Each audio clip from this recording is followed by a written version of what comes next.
Gena tinak dhin dhagena tinak dhin dhagena tinak dhin dhagena tinak dhin dhagena tinak dhin dhagena tinak dhin dhagena tinak dhin. Every day I wake, I make my mind up.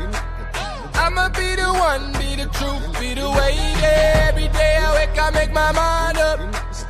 Gotta keep my mind on the because they only telling their side of the story.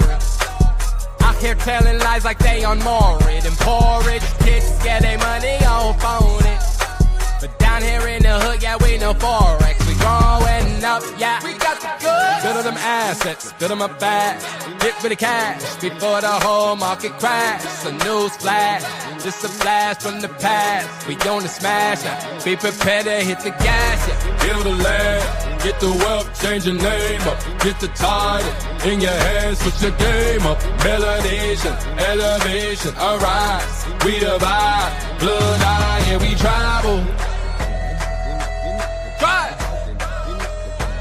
Blood eye, yeah, we travel. Woo. That's my child. Woo.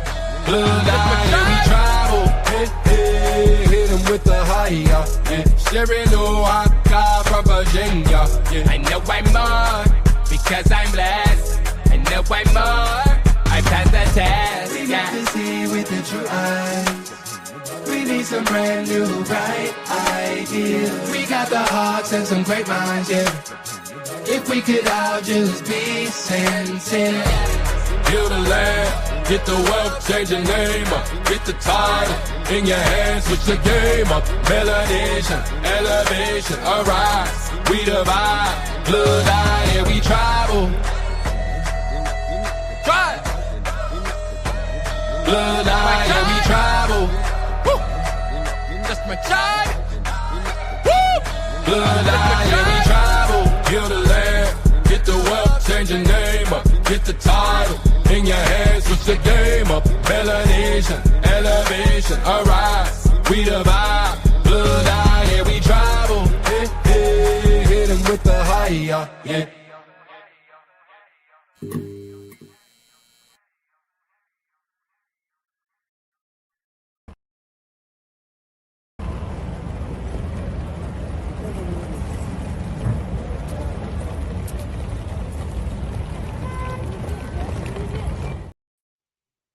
Peace to the party. Shalom, boy. Back again. Hey, blessed with a new week. So you know we got some new heat. Yeah. You know, I'm gonna be honest with y'all. So I pride myself in when it comes to covering the news on behalf of the party, to try to watch everything that's said come across my desk, you know, to be informed on whatever it is that I speak on. And I'm gonna tell y'all what I done found out. This is my investigative journalism from real life, right? Boy, you got people that look like you that will hate your guts, but simply just questioning the narratives that we've been told. Nothing more than that. If you go out here and question what's going on that specifically targets you and people that look like you, for some reason, boy, it definitely makes all races and creeds angry. They're ignorant of those, but amongst us especially, which is where it mattered the most, because this is the message that that is catered to. You feel me? Boy, you will have some people upset with you. And it's crazy because the other day I was having a conversation, you know, one of them passionate conversations, going back and trading ideologies, right? And so he say to me, I tell him, man, all you gotta do is just go fact check what I'm saying so you can see that this ain't no conspiracy theory. Because see, people love to throw out the word conspiracy. But I implore you to go look at the definition of what conspiracy means. It's basically just saying where at least two or more people come together on a plan that can hurt somebody in multitudes of different ways, physically, financially, spiritually, you name it. That's what's a conspiracy. So they want us to believe that what we're laying out and taking all this time to research and put together and come up with crafty ways to teach people and not make them bored at the same time.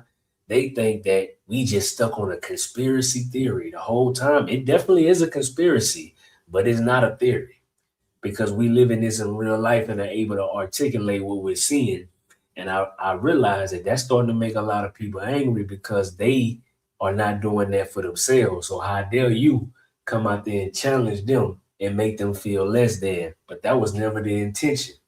So, you got to be tough when you do this here. So shout out to each and every one of you who is telling your friends, your family, whoever you having the conversations with, and you trying to bring them this information. More often than not, you ain't met with welcoming arms. So you need somebody, you need somewhere, some type of outlet to where you can go tap in and be like, hey, and get your energy replenished for the mission ahead. That's what we do at Sunday service. We do it for ourselves first because we need it. And then for each and every one of y'all who need the same thing. So, hey, look. But you can't be soft. So when they throw a jab, I'm throwing haymakers back. So look what I've been seeing on social media. So, and we're going to get the conversation because the lecture today is, who decided to call us black. So we've been breaking all these terms down, different points in history. Sometimes just be over people's head. That's why we got to keep breaking down the fundamentals. This is just like sports. We go keep getting reps to each and every one of y'all know this by hand. And guess what? We're still learning and uncovering sources too. So that ain't to say that we know everything that ever happened in history, because that would be a fallacy. And a lot of these folks out here lying to y'all. But we showing the journey as we go live every Sunday. You hear me? So let's go. I'm going to show you a couple of things that had me laughing on social media, and then we're going to get to it, man. What you got there, gal? Oh, I uses them to clean the windows, sir. You thought I was reading these fancy papers? Oh, no, sir. I know you's got to tell me how to think, sir. I knows better not to read this. And I remember you told me if I don't do what you told me to do, that means I ain't black. And I was just as black as the day is long, sir. Yes, indeed. You been using them words we taught you. Oh, yes, sir. I uses them words loud, proud, and strong. Anytime one of them highfalutin Negroes come around here telling me to read some kind of fancy paper for myself, I calls them coon and bootlickers. I sure do, sir. And the rest of them around this plantation, they been saying another word. They said sellout. I know you ain't teach it to me, sir, but it sounded awful fancy, so I decided to use it for myself. I got some new words. Oh, for yes, you. sir. I was learning real good. What is this, sir? It's dictator, fascist, and Nazi. Oh, okay. Dictator. Uh-huh. Fascist. Uh-huh. Nazi. Okay, that's sir. right. Those sound awful fancy, sir. What they mean? Don't matter what the You mean. right, sir. You right, sir. Pardon. I gets ahead of myself. I know that I shouldn't have asked you nothing. I know that you tell me what's best, sir. Don't matter what they mean. Just matters that you told me to say them, and I got to learn them real good. Yes, sir.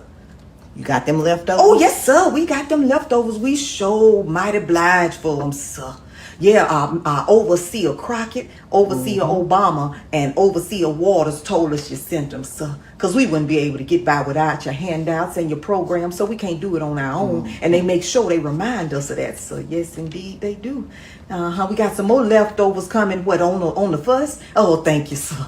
Oh, thank you, sir. Because they even told us, they talking about we got to get some identification. And we knows we can't do that on our own. We's That's not right. smart enough. We need you, That's sir. right. That's right, sir. I appreciate you for dropping by here, letting us know that you're still thinking about us, sir. All Feels right. awful good. All right, sir. Thank you for dropping by. Okay.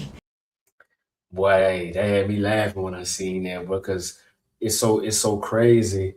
I posted it on Facebook and I said basically it's funny and sad that you got black people who are trying to be Democrats and impose it as some type of revolutionary reform that's supposed to be coming from their side, because it's younger people that's still black. Whole time though, we've been in a real world now. However old you are, the communities that existed in the black community today have been here for decades, well before Trump. They're trying to attribute every single negative thing that ever happened to us to this man here. And he's about to change the whole face of the world, and it just don't make no sense. It never did. So then when you call that out, they got buku names for you. But they talk greasy to you for just saying, hold up, I went and looked at what Buddy said, and it did happen that way. So it's pretty crazy. So in this video, she was illustrating the fact that, you are the ones that's really being played when you blindly accept somebody's message without fact checking.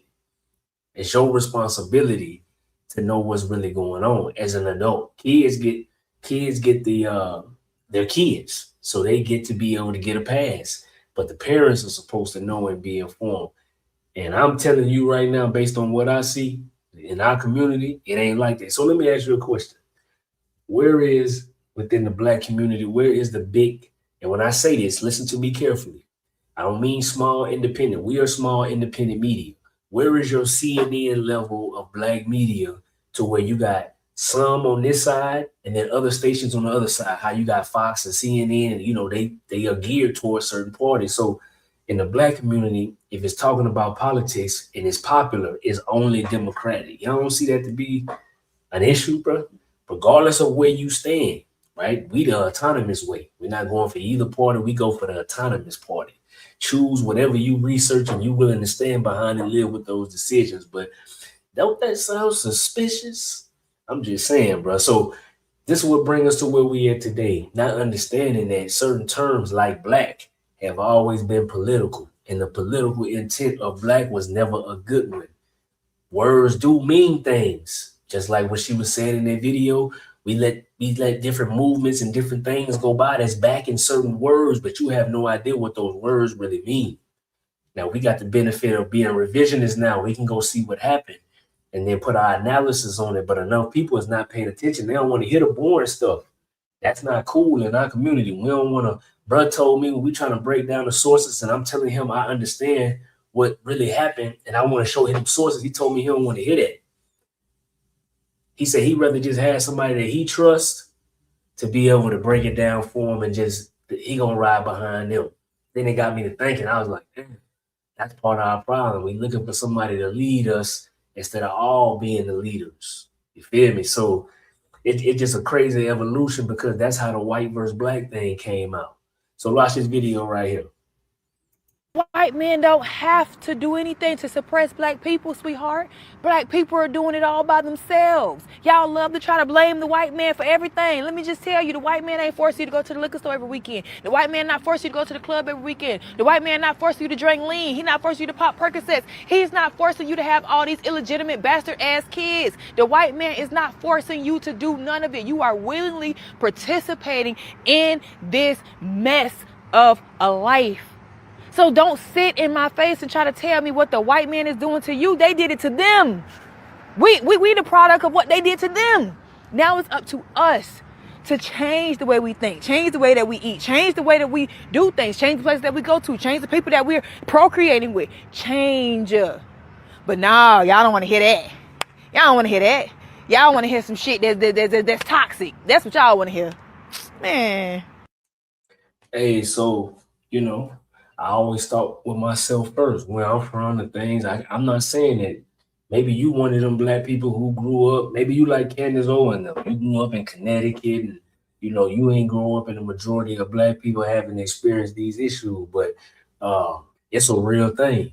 And this ain't coming from no place. See, a lot of times people don't understand, like, and if you haven't, I encourage you, if you have an opposing opinion of anything that's happening that's supposed to be within Black culture, go put it on your social media. Choose your favorite one, whichever one you like, and then you go make an opposing opinion and see what happens. See if people say, hey, let me see where your mind is. Let's have a conversation. Or is they just gonna get on your ass instantly in the comments and everywhere else without any type of conversation?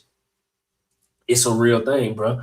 But grace has to be given, because when we do the history, we understand that this was literally a systematic plan to create this Black lifestyle and put us in this type of position.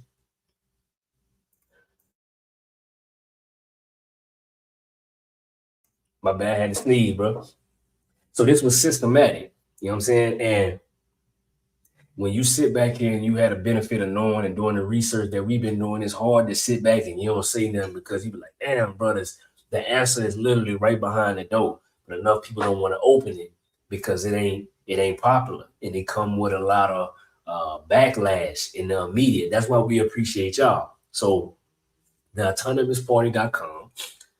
Make sure you check us out, man. Like, subscribe, leave comments. Even if you disagree, if it's with respect, we gonna respond. We active there. Join the Patreon.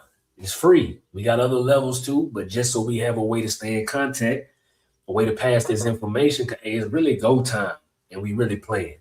It's why we've been on a mission trying to break this stuff down, right? So unfortunately, when we want to go and have conversations in real depth or find sources from people that look like us, to be honest, it's not that many. You know what I'm saying? It's not that many. Hold on.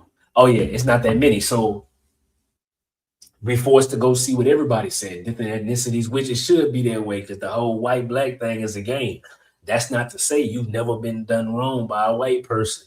That's common sense. The same way you've been done wrong by somebody that look like you too. Humans are humans, bro. The whole skin thing was always political. We gonna cover that later on who decided to call us black. But I wanna play something, man. I wanna play this group. They seem kind of like us. They call them the Promethean Action. Seen them on X. Shout out to Miss Angela. And man, the way they broke it down was pretty crazy. So I want to play it. So let's check a few comments out. Shout out to everybody in the chat, man. The ones y'all come support us every week. We do it for y'all, man. We got an email today. From a supporter that really lifted our spirits, man. So, you know, matter of fact, let me make sure I put this up here. So if y'all want to email us, right, about questions, we'll try to get to them when we can. Business inquiries, y'all want to, hey, homeboy, I got something that happened in this city. You need to cover this. Send that to this email. And, you know, anything in regards to the media of the Autonomous Party, send it to this email. We will review it and get back to you. The quickest way, obviously, would be to hit us, get with Patreon, but the email, we do check it. So shout out to y'all. I appreciate that love. So he say, hold on. I tried sending y'all a super chat. It won't let me. Oh, man, they trying to hold us back. We appreciate the effort, bro. I don't know. Maybe it'll work later on, but definitely appreciate you trying, man. We like the super chats, too. This is a business. We live in a capitalistic world, and we are self-invested. We ain't got no funders.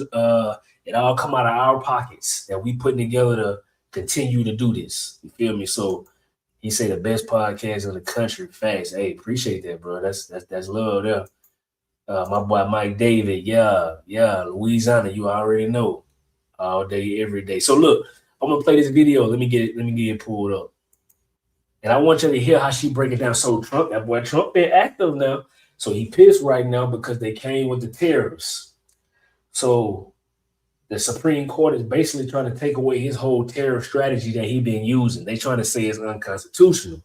So he bucked back saying it ain't, but I can't lie. There are definitely two acts, the Trade Act and there was another act, but both of them give the president power to be able to issue tariffs, and they Supreme Court, they bucking. So that was super random, but I want y'all to hear this video because they did such a good job breaking it down. It ain't even no need for me to try to step on top of it. I want y'all to hear it directly, and we gonna, you know, break it down periodically. Let me get my screen pulled up though.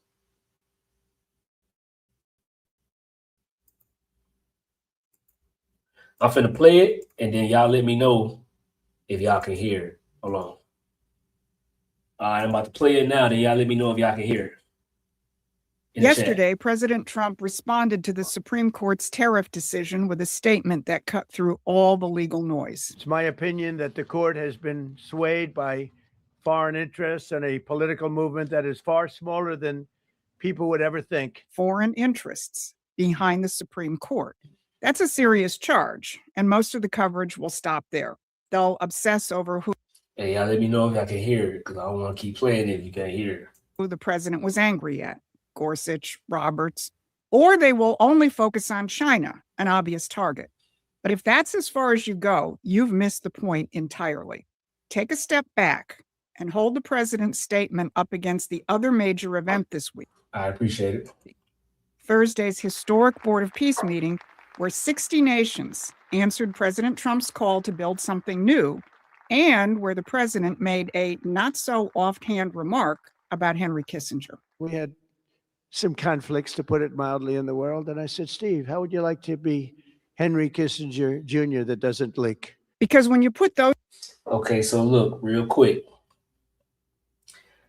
So I went, you know I did. So the Board of Peace meeting, and you can go watch this stuff on the White House YouTube, bro. So it ain't like I got some some secret, you know what I'm saying, source, you can literally go to the White House YouTube for free and watch this and interpret this with your own eyes and ears.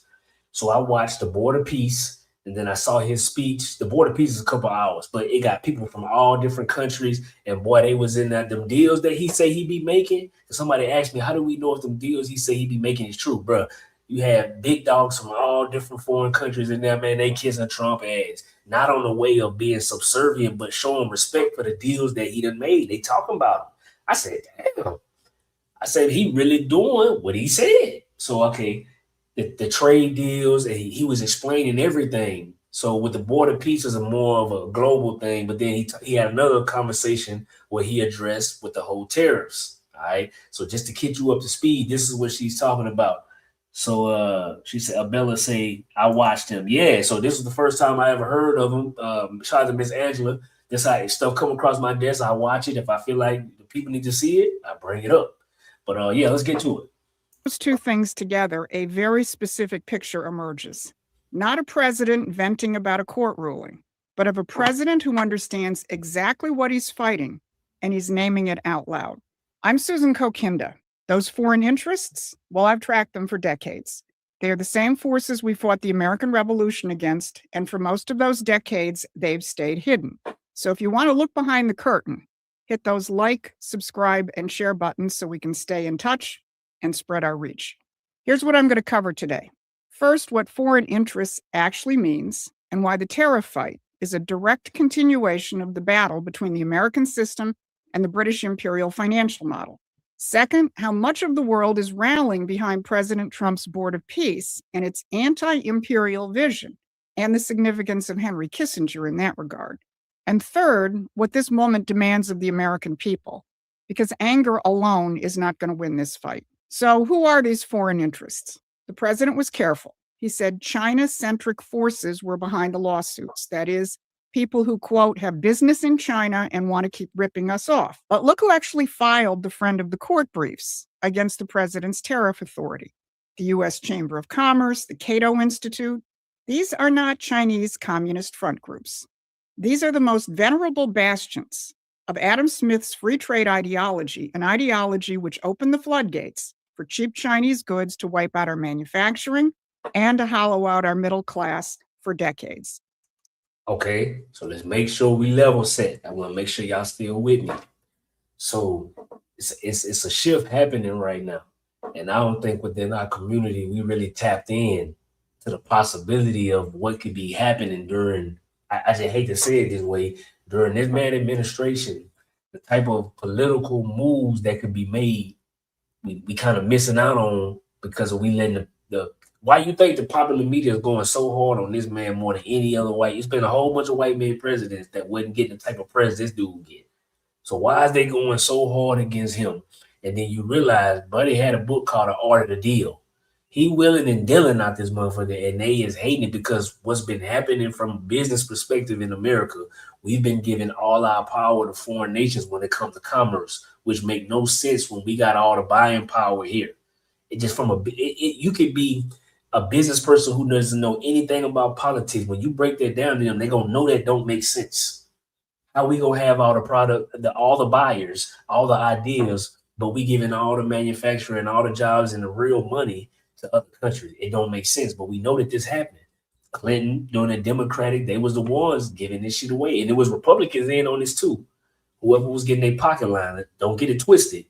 But it's been different. This has been Trump's whole approach was on some business first type of deals. So if you go watch that Board of Peace, man, them folks was in there happy as hell, speaking to the deals that was being made. They saying how Trump was the reason why they got made. I mean, hey, you should go watch it for yourself. So it's not really China, is it? Now listen to Treasury Secretary Scott Bessent speaking to the Dallas Economic Club shortly after the court released its tariff decision. And Bessent went out of his way to say that he had not changed one word of his speech in reaction to the decision. Why? Because this administration did not need a flawed court decision to tell them who the enemy is. Economic security is the foundation that allows a country to fulfill its most basic obligation of safeguarding its people. Unfortunately, Past administrations lost sight of this fundamental truth, allowing faux efficiency gains and short-sighted profit obsession to eclipse security resilience and long-term value. Fake efficiency gains, short-sighted profit obsession. That's not a description of Chinese policy. That's a description of the British liberal free trade system, the system that measures everything by how much money can be extracted from a nation and its people, leaving an economic wasteland and shattered lives behind. But what was the fundamental truth that past administrations had abandoned?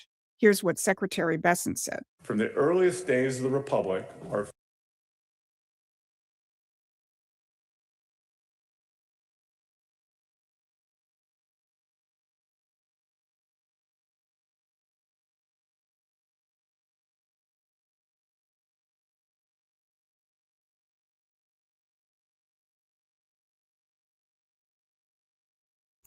Oh, good catch, Matt. My bad, I was muted, y'all. Appreciate it, Matt. But that's good because y'all got to see this statement up here because I stand behind that. Me, Monte, what he just said, I wholeheartedly believe, not saying that he's so righteous and he cares about this has nothing to do with if you are Indian or any of that. It's the fact of America was set up a certain way that if you are able to safeguard yourself within a certain system, knowing how the game is played, you can have your way. This is how it was created. This is why so much work was done to be able to change the system here. And we're going to get to that on who decided to call us black. All of this is correlated. We've been turning a blind ear to politics, not understanding that the reason that we was able to be called black in the first place is because of politics. It was a political move. Like it matters. Hey, hold on. We about to cook today. Kobe say the British free trade system, abolition. Yes, sir. This has always been about a labor dispute about the most profitable land in the world. There's no place in the world that is more profitable than American soil based on what came out the ground when it was America became the heavyweight versus the people that are here, which is the economic base to buy shit. Versus the business that can be created here, there's nowhere that touches it, bro. And we sitting here disdaining it, calling it this, that, and the third when the whole time the shit is ours. It's like I always say, they clone Tyrone, one of my favorite movies, because that's what we living in that simulation, the Matrix, whatever you want to call it, we own that.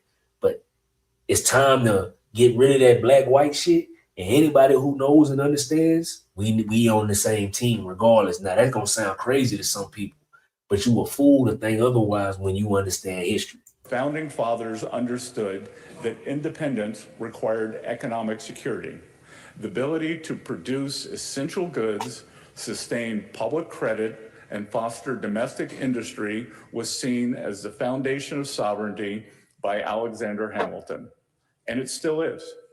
Did you catch that? Our Treasury Secretary now joins Trade Ambassador Jameson Greer in declaring that this administration's policy is a Hamiltonian policy, and it is the foundation of our economic sovereignty. And let's not forget who Alexander Hamilton and the infant American Republic were fighting. Not Chinese communists. They were fighting King George, the Bank of England, and the British East India Company. The same imperial free trade system that now in its 21st century globalist form that the Chamber of Commerce and the Cato Institute are defending. If the nature of this fight is... Bro, I hope that y'all is hey, bro. So Kofi just said something. Okay, this is for the historians. This is for the historian. Hold on, Matt. You hear this drop, bro? Hey, so look, so for y'all, I hope y'all understand this. So abolition, the slave trade. Now, I need you to take your feelings for a moment, especially those of y'all who new to us. Put it in your pocket for right now and just only listen with your logic. So abolition, slaves, the South dominating the land. And we're going to go through this through who decided to call us black. What if maybe that these words just didn't mean what you thought they meant, and that it was really just a labor classification, and it was so dominant and working so well that for this new imperial system to take over, they had to have some type of a way to make it sound bad and evil so they could be able to take over. That's a strategy that we still use today. If you got oil over there, we gonna say you got weapons of mass destruction, then come get it. Sound familiar? It's new to you. And if you haven't been following us, then it's time for you to go to the Promethean Action website and subscribe to our free newsletter. We will bring you into the real fight. The link is in the description. Now, as far as the Supreme Court's decision nullifying IEEPA as a vehicle for imposing tariffs, the president and Bessent made clear that the authority exists through many other provisions, and there will be no letup in the administration's defense of American industry and workers. Yesterday, the president moved quickly to sign a new 10% global tariff using other laws, and Bessent said that the tariff revenue in 2026 will be virtually unchanged. But here's what matters most. The day before the court ruled, President Trump was in Georgia, making the human case for what this fight is actually about, and inviting the American people to see it with their own eyes. Here's how the owner of the factory that Trump spoke at put it. It's been a game changer. We were competing with China. They had taken all of them. They were producing racks at $90 a piece. Our cost alone is $150. You've leveled it. Playing field's back. So when I came in and we did what we had to do to save all these businesses, you went through the roof, right? We did. Our quotes, our orders. We're so busy now, we don't know what to do. My lead time now on an order is 36 weeks. We were at a point in time with our racks divisions. We were laying off workers. We were working one shift, 3 days a week, begging for work. Now it's the exact opposite. From one. I want y'all to be unbiased. Just hear what I'm saying. So that's a real thing. That interview that happened, Rome, Georgia, that ain't far from me, what he's saying. That's affecting a lot of manufacturer-based businesses in America, because what happened was, this is how you get places like Temu and them who can come. They just cut out the middleman. They can sell it for dirt cheap because they're going for numbers. They're going for quantity. And how they should be able to compete and take out American-based businesses to sell us our own shit, bro. It don't make sense for a country to allow that. You see what I'm saying? We've been getting strong on them. It don't matter who the president was. These deals that's been going on for decades, we've been getting strong on them. So this is why people saying, where the jobs at? What happened to the manufacturing? This is explaining it. So then they try to make you believe that terrorism is a bad thing. Like, bro, how is it bad? We finna let y'all, if we try to sell something in their country, they taxing the hell out of us. But for them to sell in the biggest market in the world, they can do it with no restrictions while taking advantage of us. Man, listen, if you like them type of deals, then you will never succeed in business, because everybody gonna be taking advantage of your ass. In business, you get what you negotiate, not what's fair. Shift 3 days a week to now having to turn away business. And in his speech, the president said that his policies have created 5,000 manufacturing jobs in Georgia alone and 70,000 construction jobs, building more factories that will employ more people as soon as they're opened up.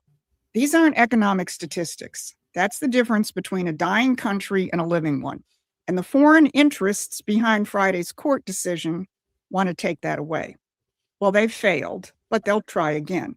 And that's exactly why you need to understand what happened Thursday at the Board of Peace meeting, because it shows you not just what Trump is defending, but what he's building in the place of this dying system. Now, when Donald Trump introduced his special envoy, Steve Witkoff, to the Board of Peace, he used a line that deserves far more attention than it got. And I said, Steve, how would you like to be Henry Kissinger Jr. that doesn't leak? And he said, are you a leaker, Steve? No, he didn't even know what the word meant. And it's true. I always say Henry Kissinger, who was one of the great leakers of all time, by the way, Richard Nixon said to him, Henry, who's leaking all this stuff? I don't know, Mr. President, it was Henry. That's not a joke. That is a very precisely directed statement. And you can bet that many of the people sitting in that room understood the role that Kissinger had played in the last century in the empire's policy of perpetual war. Henry Kissinger was one of the architects of the post-war order that Trump is now dismantling. And if you want to know who Kissinger was leaking to, just look at his infamous speech to London's Chatham House in 1982, when he said, I kept the British Foreign Office better informed and more closely engaged than I did the American State Department. On the empire's back. So look here. The whole time it's been a battle of who wanted to protect the old country and then who was going to buy into this American system. It's always been the loyalists, and guess what? Those people didn't have just a certain skin color. You had people that was loyal to the crown, that was melanated and white. The same way you had people that wanted to rebel from the crown, that was melanated and white. All right? So it ain't no one size fits all when it comes to this story. That's why it needs to be told accurately. Hey, but shout out to them, because like I say, the breakdowns that they were doing, my first time ever hearing from them, from this group, Promethean Action. But when I watched this video, it showed that there's more of us that are on the right track than not. And it has nothing to do with who your political candidate is. It's just about, if this was Obama that was doing this, if this was what's her name? Jasmine Crockett, I don't care who it is. If it was them doing these same things, I would be analyzing it and saying whether I agree or disagree, because at the end of the day, it don't matter what your ideology is. We need this country to function in a certain way. The only way for you to be able to change and do anything about your people and your situation is you're going to have some capital, because this is a capitalistic system. Anybody telling you otherwise, they lying to you. You're not going to paperwork your way out of this. You're not going to be able to hit the courthouse with a packet, a briefcase full of paperwork and just finna change your whole life. That's not reality. Now, parts of that are true, but guess what? To be able to pull it off, you need capital. And you need to understand the political game as well as the history so that you can be covered in all levels. So, hey, this is why we do what we do. So if you're here right now, hold on. We got a lot of people tapping. Oh, Mac, what you got? You got something on it? No, you on point. I'm going to let you finish your part. I just wanted to tap in and say, yeah, that's it. That's yeah, it, right? for sure. All right, so he say the elite families was behind the Revolutionary War. So, hey, look, same thing with the Civil War. There was always disputes going on based on people hating because they wasn't getting all the money and the control, just like what happened today. But look, I don't want to get too far ahead of myself because this is the news portion. I want to keep y'all informed, but we finna get to it and get to the lecture. Gullo Man Squad, they just hit me. And they ready to go tear the house down, and we gonna get to it. All right, so appreciate y'all for being here. If you haven't already, hit the like button. Share to a friend. Leave some comments. Let us know where you're from. If it's your first time, we appreciate it. Subscribe. You know, if you rock with us, if you know, subscribe and maybe you'll learn something. You never know. But we're gonna take it to the Gullo Man Squad, and then you know, we're gonna get to it. We're gonna get to the lecture of the day. 100 years later, the life of the Negro is still sadly crippled by the manacles of segregation and the chains of discrimination. 100 years later, the Negro lives on a lonely island of poverty in the midst of a vast ocean of material prosperity. 100 years later, the Negro is still languished in the corners of American society and finds himself in exile in his own land.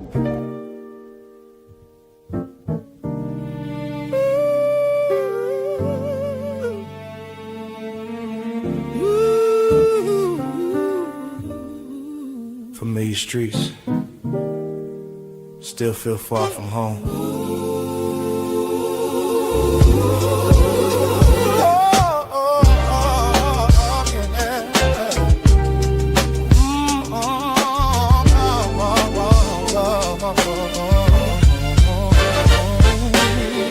Born where the ground know my name, still asking permission to stand. They sold the future in papers, now we pay just to live on the land. No change, just rules we never chose. Old lies dressed up as law. If you don't know what's been taken, you won't miss it at all. Exile in our own land, standing where we belong. Yeah, yeah. They convinced us this ain't our country. Now we've been here moving wrong. Exiled in our own land, roots deep, still feel alone. Taught us how to survive here Never thought this was home. Hell came tied with a leash. Every favor had a fee. They call it progress, call it order. I call it quiet captivity. If the game was set before us before we learned the rules, you don't blame the player for losing when the table's rigged to choose.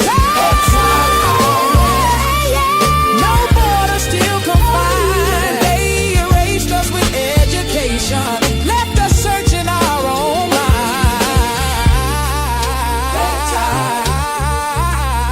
This ain't exile by distance, it's exile by design.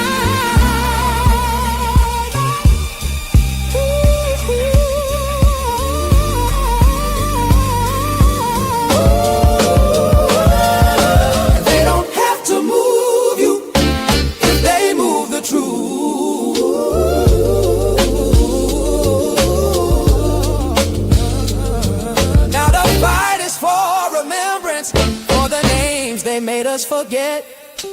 Once you see it clearly, you don't ask for a seat, you said same ground, new rules, same blood, new name. Still here, still waiting for what was never meant to change.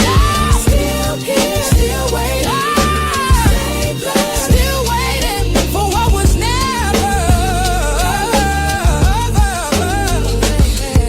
Exiled in our own land, but the fog lifting slow. They can't keep what we remember. They can't own what we know. Yeah, yeah, yeah, yeah, yeah, yeah, yeah, yeah, yeah, yeah. Oh, oh, oh, oh, oh.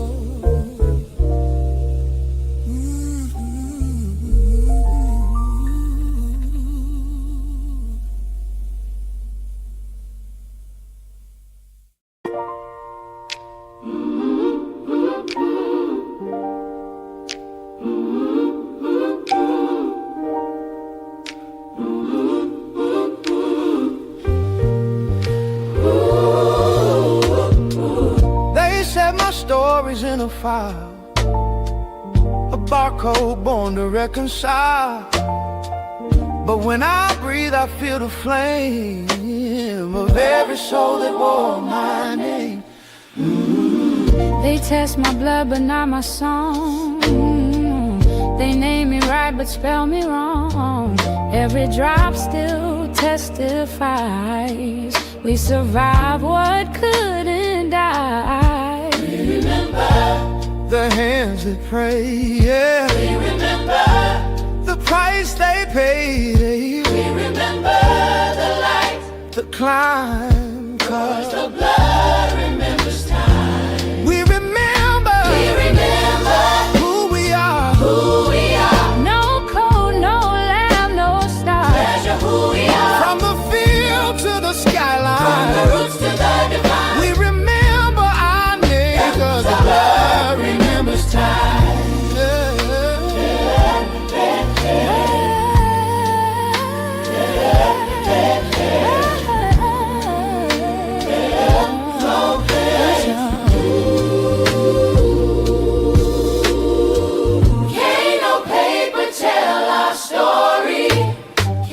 Testifying our glory. They say I'm part of this and that, but who recorded where I'm at? I'm every hymn my people sang before this nation knew our name. We remember the songs they wrote on. We remember the words they spoke. We remember the old and young. The fight still lives in every tongue. They tried to write us out the page, but we remember our truth don't age with time or cage. We remember the blood still moves from line to line. We remember every prayer becomes a sign. We remember the bayou winds of Carolina rain. We kept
Shit. Dang, peace to the party. And always, hey, the Gullah Man's Choir always get me right. After that, I be ready. I be ready after that. You remember, we gonna make sure y'all do too. Boy, Mac, you ready, man? Hey, so who decided to call us black? It's Black History Month, so it's only right that we cover this. Now, it's gonna be some of this is gonna be new to some, but the purpose of the day is to make a summation and say in totality really what it so we can put this to bed so people can understand where we really come from. When it comes to this word black, excuse me, not where we come from, but where this word came from, what its purpose was to remove where we really came from. Because it was all about legality, jurisdiction. This ain't no Moorish talk. This is just the reality of what it is. So, Mac, you let me know. You pop on camera when you're ready. But that's what we on today. Who decided to call us black?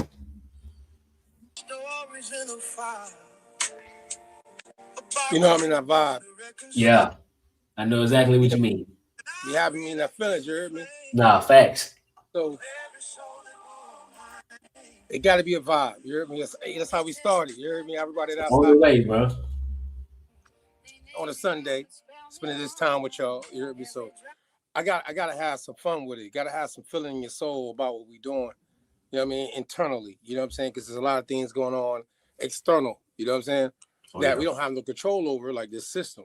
You know, this term black come about. You know what I mean? So when you find out certain things, you start doing your heritage and on a micro level with your family and situation, you start seeing certain things. You be like, hold on, you question, as we've done over here at the party, and then you have to start to realize, wait a second, something ain't adding up because of the imperial system. And you can have an external term that's tied to your family heritage, but then there's an internal term. You know what I'm saying? So the external term is what people today in America we have in common. In most cases, than with Black History Month. You know what I mean? We can't say everybody that's lumped into Black History Month all supposed to be celebrating it because we came out of West Africa. You know what I mean? Or we all on some Pan-African. We're going off of celebrating this month, Black History Month, based off of those who have been subjected and tied to the term Black. You know what I mean? Right. Negro and colored. You know what I'm saying? And then obviously the how other groups of people and that ethnogenesis of a nation being, formed in their systematic ways of doing things will label people, you know what I mean? No matter what they identified themselves as internally, you know what I mean? And got to give a shout out to the Gullah this past week. They just beat some federal joint. And anytime any classification of group of people that, because them themselves, in a general sense, might be labeled, will be labeled Negro in African American. Yeah, black. You know what I'm saying? But them having a preservation, shout out to my Gullah out there, the Gullah Mass Choir, Muskogee, shout out to all the indigenous nations of this land, because obviously they were here first, right? And then some of us do have ancestry ties to those nations on this land. So that's classified as black today in Black history, you know what I mean? Correct. So in the correlation of all that, you know what I mean, all the debates we see in Black history, I think, like you said, black is got to be the thing that's got to get, we got to get past it. We got to understand how it came about, how it's connected to us, and where we're going with it. So it's your boy Mac 8th. I'm tapping in. You know what I mean? Gullah Mac, son of redemption. You hear me? Because Mac means son, and Gullah means redemption. So I'm trying to redeem something. The hardest reality is live life autonomously, Maronica. We doing this the autonomous way, Acts 9:2. You hear me? For all my spiritual folk out there, ecclesiastical, biblical folk out there. This is the autonomous way. It's the autonomous parties. We can't do it no other way in our ethnogenesis, but being autonomous in everything we do about it. So, who decided to call us black? You heard me? So, Imperial exile. See, ancient history, as they would call it today. And some people like to go into other things, but we just like focus on is the history behind, and a lot of histories of dark-skinned people tied to imperial systems governing them. You see what I'm saying, Monte? I think that needs to be fully understood for everybody out there in the chat. And if you disagree in the chat, put something in the chat right now. Let me know what you disagree with that. because dark-skinned people in nations and empires and dynasties, etc., you know what I mean, tribes, etc., and their cultures and how they might have operated prior to coming in contact with a bigger force of a system, you know what I mean, have been reclassified by that imperial system. And the term exile will be tied to those who fought against that system. But then you had those of that same lineage of, you know, ancient history that did not or even worked with. And these things we're finding out in history. So yeah, imperial exile reclassification framework prepared for reclassified, you know what I mean? It's something we got coming this year. From Babylon to America. Yeah, PK the first slide now. Oh, that's a drop. Definition of Gola, because we know we had Dr. Dixon on the show, and we showed the definition when we had him on the show because he's gonna be here next week. You know what I'm saying? From Maroonville. You know what I'm saying? With the Black Seminole Project. Shout out to Z. Shout out to Zadrian, because it wasn't for Zadrian in our network. We wouldn't even never made that connect. He commented on something the other day, man. If you watch, shout out to you, bro. I talked to him on the phone after okay. Good hour Saturday. You know, okay. Person that put me on to Dr. Dixon. So, you know what I mean? The network of the party. You know what I'm saying? Like, yeah, things we still behind the scenes be happening. But yeah, shout out to Z though. You heard me, Zadrian. Hebrew term meaning exile or captivity. So in Hebrew scripture, not to mix the dope, but that's what people have been doing. So I'm just trying to get clarification. You know what I mean? From an imperial standpoint, anybody tied to a Semitic language would see an imperial system calling them this term, you know what I mean, in their own language. On our side, we would say exile. And funny enough, people might not understand that historical imperial system that walks back from Babylon, going into the 15th century, being that people don't disappear because they are reclassified by imperial systems. No matter the complexion of skin, being that race theory that we talk about today didn't come about to the 18th century. You know what I mean? And we can start using terms tied to race today earlier than that, but race theory itself is an 18th century ideology for Black folk or any other group of people tied to humanity today. You know what I'm saying? So within this context, the Hebrew term meaning exile or captivity, from root gala, you hear me? Meaning to remove or uncover, refers to people relocated by imperial authority. Describes a legal and national condition, not a race. So before race theory, dark-skinned people or whoever group of people, to the imperial systems, and I guess as we've been always saying, I got to say it right now, Rome's my referee. Because they happen to be in the Bible, and they often have a secular history of their imperial status over different groups of people, no matter their complexion of skin, and how they could become citizens, be manumitted, be in the freedman position, and the terms that we use today in America, especially those, funny enough, that most likely fall underneath the colored folk, Negro, Black, right? They've gone through certain things that we use today in America. So Rome, that's why I think is very similar in ways of how systems were borrowed, dealing with this term Black and how they changed over time, you know what I mean, systematically. But that right there, that's the breakdown of that. Monte, anybody in the chat, you want to say anything about that before we slide? We good? Just the main thing is people relocated by imperial authority, legal national conditions. Just follow the theme of walking. We done, touched on a lot of these multiple times, but we just walking you all the way to Black. We gonna keep passing the baton to show you how it's going from place to place and evolving over time. Yeah. That's what we're doing today. Yep, for sure. So in biblical sense, and this has nothing to do with, you have to call yourself a Hebrew Israelite to correlate to this. Correct. Or you don't have to call yourself a Moorish American to correlate to this. You could be even a person outside of the biblical scripture cultural situation. But imperially, these codified, we will call it today Black codes, but at that time, those codified systems are in the biblical book and evidence of exile positions of people tied to that imperial system. So that's why this biblical scripture here, 2 Kings 24:14, people carried away in exile. And that's why people in our time frame would correlate to this understanding of exile position that they could read in the biblical scripture. You know what I'm saying? No matter their background, if they understood what was going on based off the time frame we living in today's time. Shout out to all the pastors and reverends that be tapping in. You know what I mean? Jeremiah, not 29:1. letter to the Gola. Gola obviously means exile, and that's a community of people, no matter where they're located at, tied to imperial systems, and how they're now being absorbed into an imperial system. You know what I mean? And how they're going to be governed by something that's not of their own nature, autonomously, sovereignty, your own land. You heard me? Exile. You're not in your position of authority. You know what I mean? So Ezekiel 1:1, a prophet living among exiles. Yeah. So it's obviously still systems, spiritual systems and stuff that are in those communities in an exile imperial sense, but they're still keeping their culture and preserving it at that time. Maroons. And, yeah, they in a maroon position, but before maroon even used, you heard me term. Oh yeah, way before. I mean, this would be the term.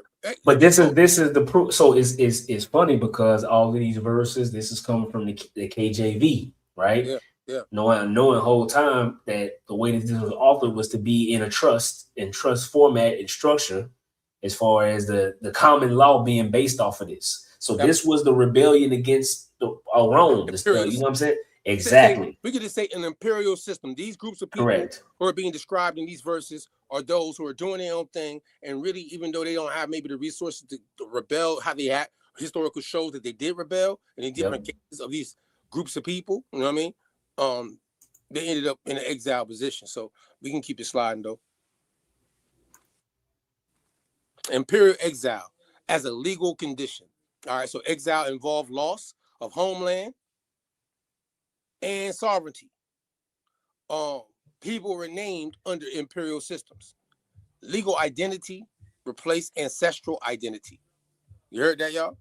All right, that's a key part, because we debate about it a lot today, because we might have an ancestral idea of what we want to relate to, indigenous or different situations. We hear people, Hebrews, like Moors, right? All the different groups of people. Ancestral, they think that's what or if they believe or they know that they have ties to this ancestral identity, they're in conflict with the legal identity that we see happening right now in America, African American. You know what I'm saying?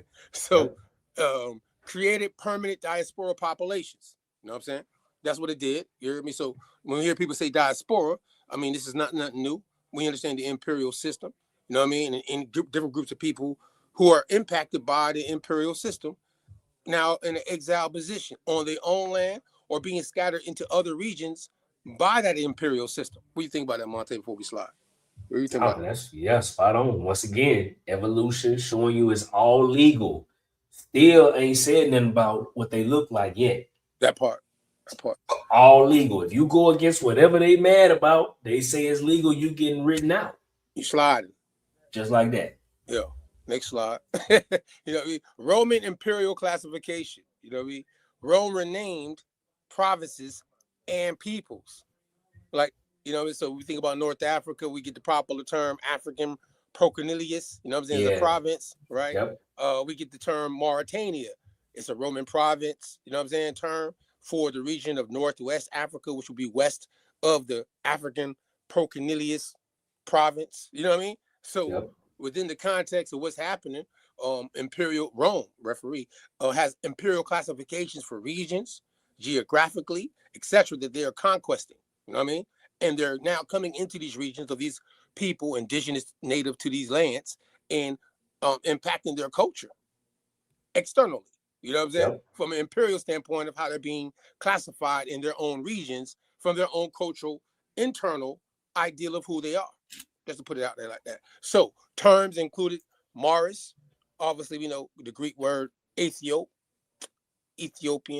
and that word Jew. That's the Latin word for Jew right there.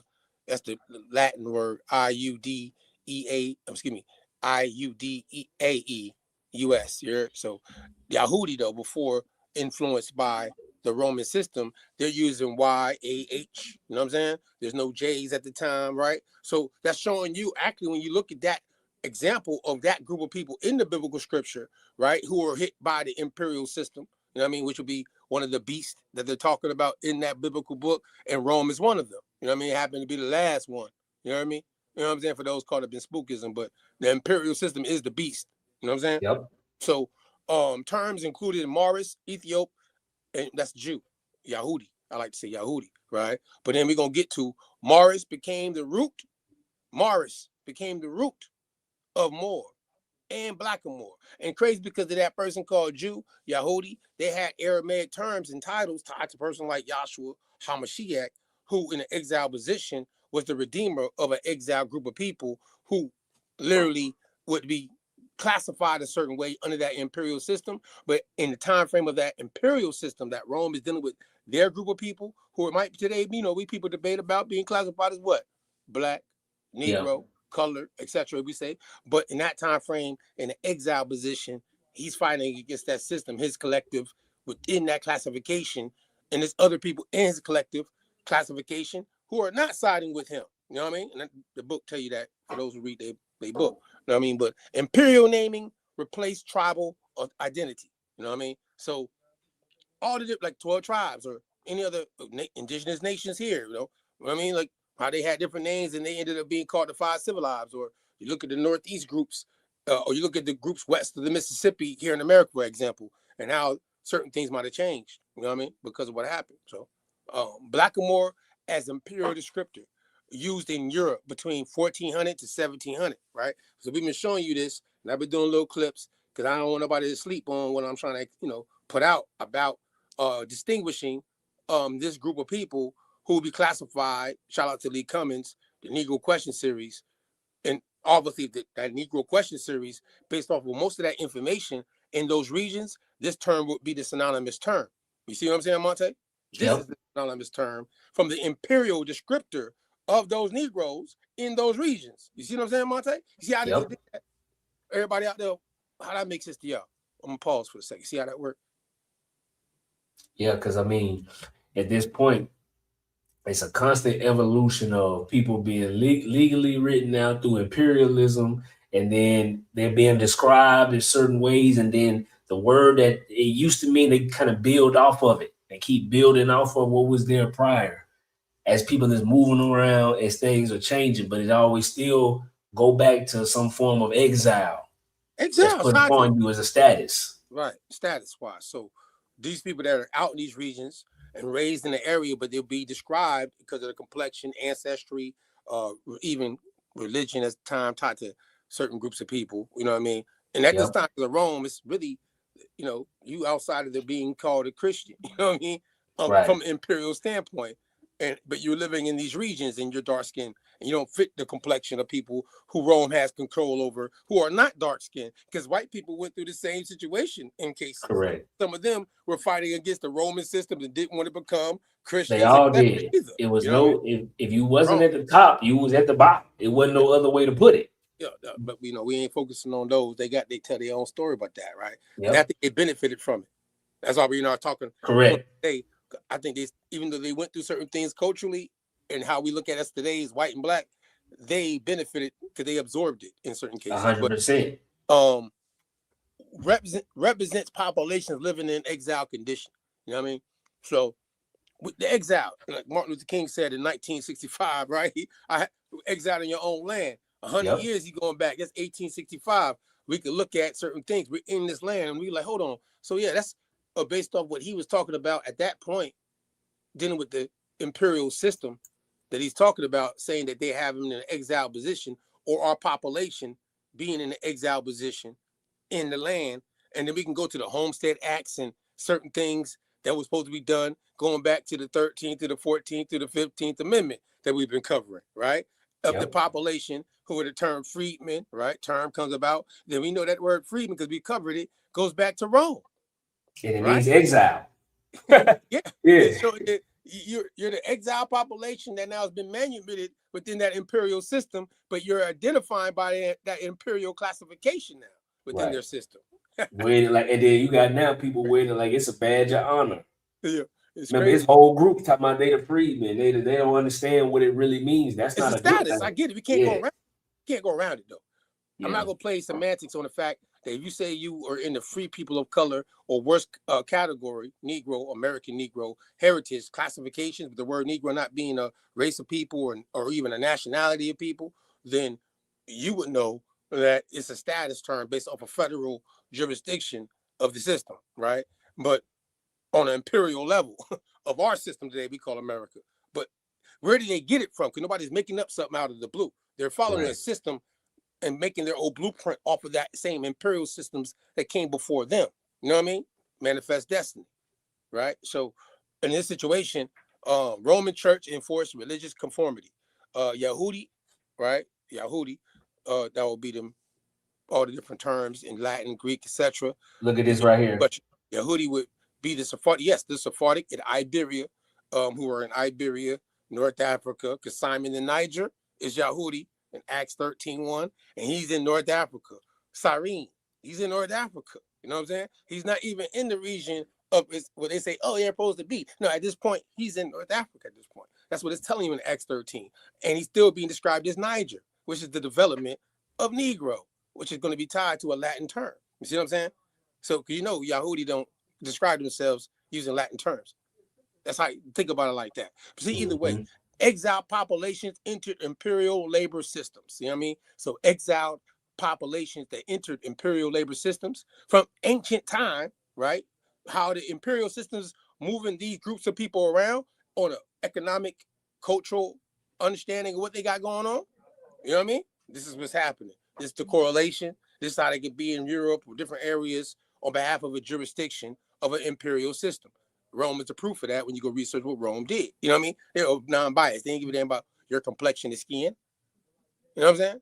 So, however, extended Gola condition. So from the biblical part, we would translate Latin, Greek of exile positions back to the Hebrew term Gola. You see what I'm saying? So that's why that modern period in America, we even see in our ethnogenesis, this term exile that we know we correlated to as a class of people in a category tied to an imperial system. You know what I mean? But we're going to keep sliding because see, I could spoil it. You know what I'm talking about? But I think I'm giving y'all hints. Yeah. Shit, we better walk our ass right into it. Walk them right into it. Slide on them. Yeah. Asiento, we did that last week because we talked about it, but we didn't want to highlight it in Black History Month this year. This is a lot of things. We cover Black history all the time, right? I mean, we talk about our people all the time, autonomously. But at the same time, in Black history, we wanted to highlight something that we know most people don't talk about when it comes to all the things connected to it. So just make a core foundation of what happened correlated to a category of people in an exile position tied to the term Negro. So that's why Spanish imperial contract, which is tied to that word asiento, for our labor supply.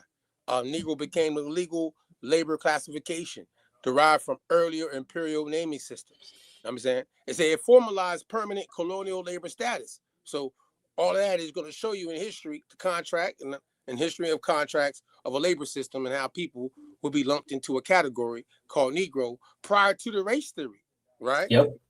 The word Negro is being used in this contract prior to race theory coming about chronologically. There's no race theory. So, but if you dark skinned, swarthy, you know what I mean? And different. This is the part that trip them up. Like, you know what I'm saying?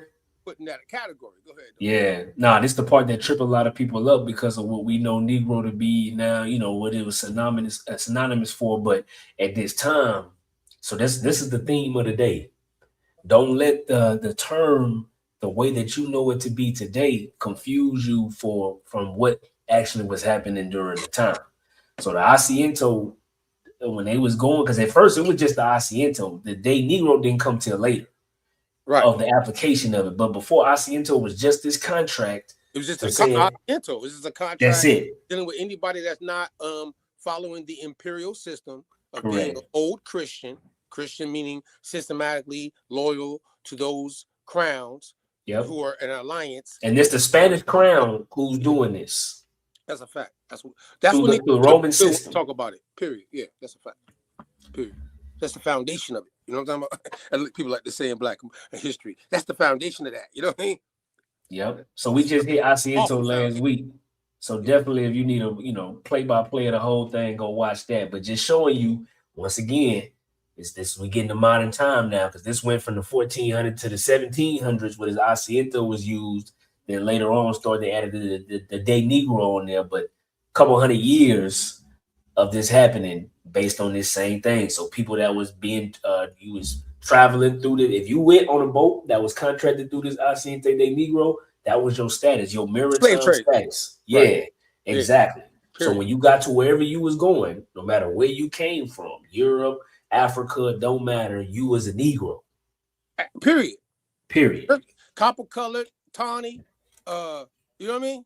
Yep. You It gonna didn't fall matter. into this category. You know what I'm saying? Indigenous, West African, North African, Iberian, you know what I'm saying? Or Swarthy people in Europe. After you come over here and you get into this, so we're gonna walk into it though. Let's go ahead though. I'm just ad-libbing.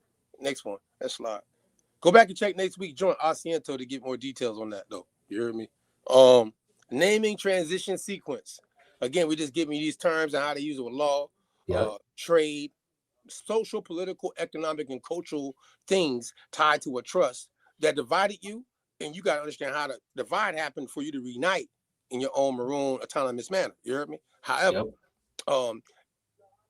Gola obviously is a biblical term for exile. And that's why we use the word Gola in our autonomous party ministry of history. Shout out to Lee Cummins. He told us to translate everything back to Hebrew. King James VI said in the introduction that they took out, right, that you're supposed to translate the Bible back to Hebrew to understand the full context. So that's why, hey, if you follow instructions like a treasure, you go on your little quest, you're going to find out, hold on, wait a minute then. So this word exile means Gola, just like how that word Gullah means redeemed. You heard me? And why it's being used in context. However, Morris Moore, you heard me? Appreciate you too. Tapping in live with us. You heard me? The Roman provincial classification. You heard?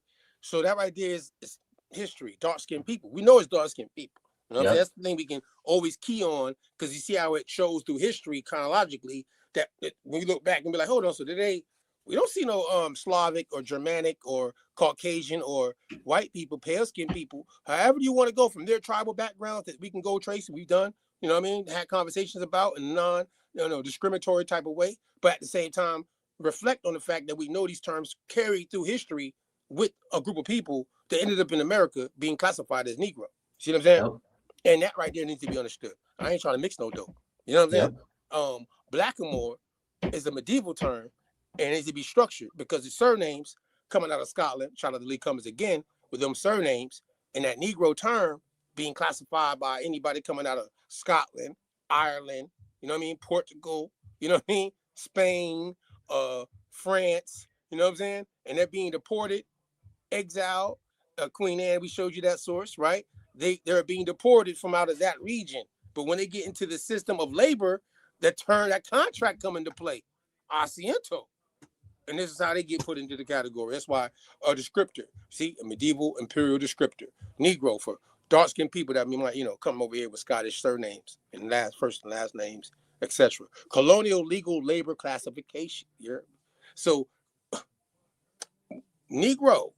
So when we see the word Negro, it's tied to the contract, it's tied to the system, and you got to know, I guess, something that might be on the genealogical trail that you can look up and see, if you could find the contract of the origin of your surname being tied to how they was brought in.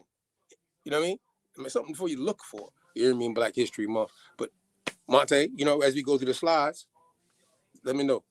Nah, we good. Keep walking. We'll get to it. Yeah, we doing good. All right, bet. So cultural continuity in exile. Exile communities preserve traditions. You know what I mean? Exile communities, remember. Exile communities preserved traditions, maintained language and spiritual identity, adapted under imperial naming systems. You know what I mean? No matter what system or people who are being identified by an imperial name, still doing the same thing. The imperial name in history falls underneath this understanding of context of exile. You see what I'm saying? Now, identity persisted despite legal renaming, right? Reclassified. That's a drop. And at the same time, when you get it, because we're going to give it to you in full detail, this reclassified thing, this is something we know people are confused about. We're going to give you this in full context. The way I'm showing you tonight is like a preview. You heard me? In detail. So keep sliding, though. So, timeline overview. 600 BCE, Babylonian exile, Gola begins. 70 to 135 AD, Roman exile and renaming. 1400 to 1700, Blackamoor designation in Europe.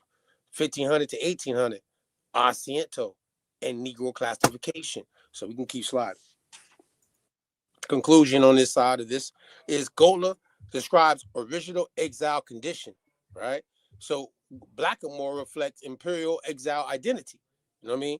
Asiento system formalized labor classification. You know what I'm saying? And it says represent continuity of imperial reclassification. Some of us are comfortable with the imperial terms that we've been given over time in our heritage. You know what I mean? Like freedmen. It's a status. It's an imperial term given to you by United States of America. You know what I mean? Your people were calling yourselves freedmen, but you can accept it in the treaty that is using the term freedmen because it's tied to an imperial thing that took place called the Emancipation Proclamation. And a lot of abolitionists and free Negro of color were describing themselves in that category politically going into this time. You hear me? So from Gola to manumission, see, and legal transition, see, and that's a systematic thing. No matter what system you in. Today we ain't dealing with it, but our heritage did. You hear me? So Gola, right, described exile under imperial authority. Exile populations entered colonial labor systems. Legal mechanisms existed to change civil status. Manumission was formal release of recognized by law. Go ahead, though. And shout out to Nation to this chapter. Yeah, chapter. You know what I mean? Definition manumission. Legal act of granting freedom from bondage. Recognized in Roman, Spanish, British. You showed that lady earlier that gave a great presentation, right? Of what Trump is dealing with right now from a national standpoint on trade, right? Of trade imperialism. and trade systems, right? But and how they making arrangements, the Supreme Court dealing with the tariffs and what's lawful, what's not lawful to do in international trade situations with other nations of people, right? But within the context of the American law system, and as the buddy pointed out with the lady dealing with American Revolution and how them people, which is the Continental Congress, was looking to politically set up their own system of imperial system, right? And how it developed, right? The Bill of Rights and the Northwest Ordinance and all the things coming out of that 13 colony situation being taxed by the British. The lady was breaking down so eloquently. You heard me? Yeah, that was good. But it all is connected because it's not like it's not something new. You know what I mean? Right. It's just we lost the understanding of what's going on.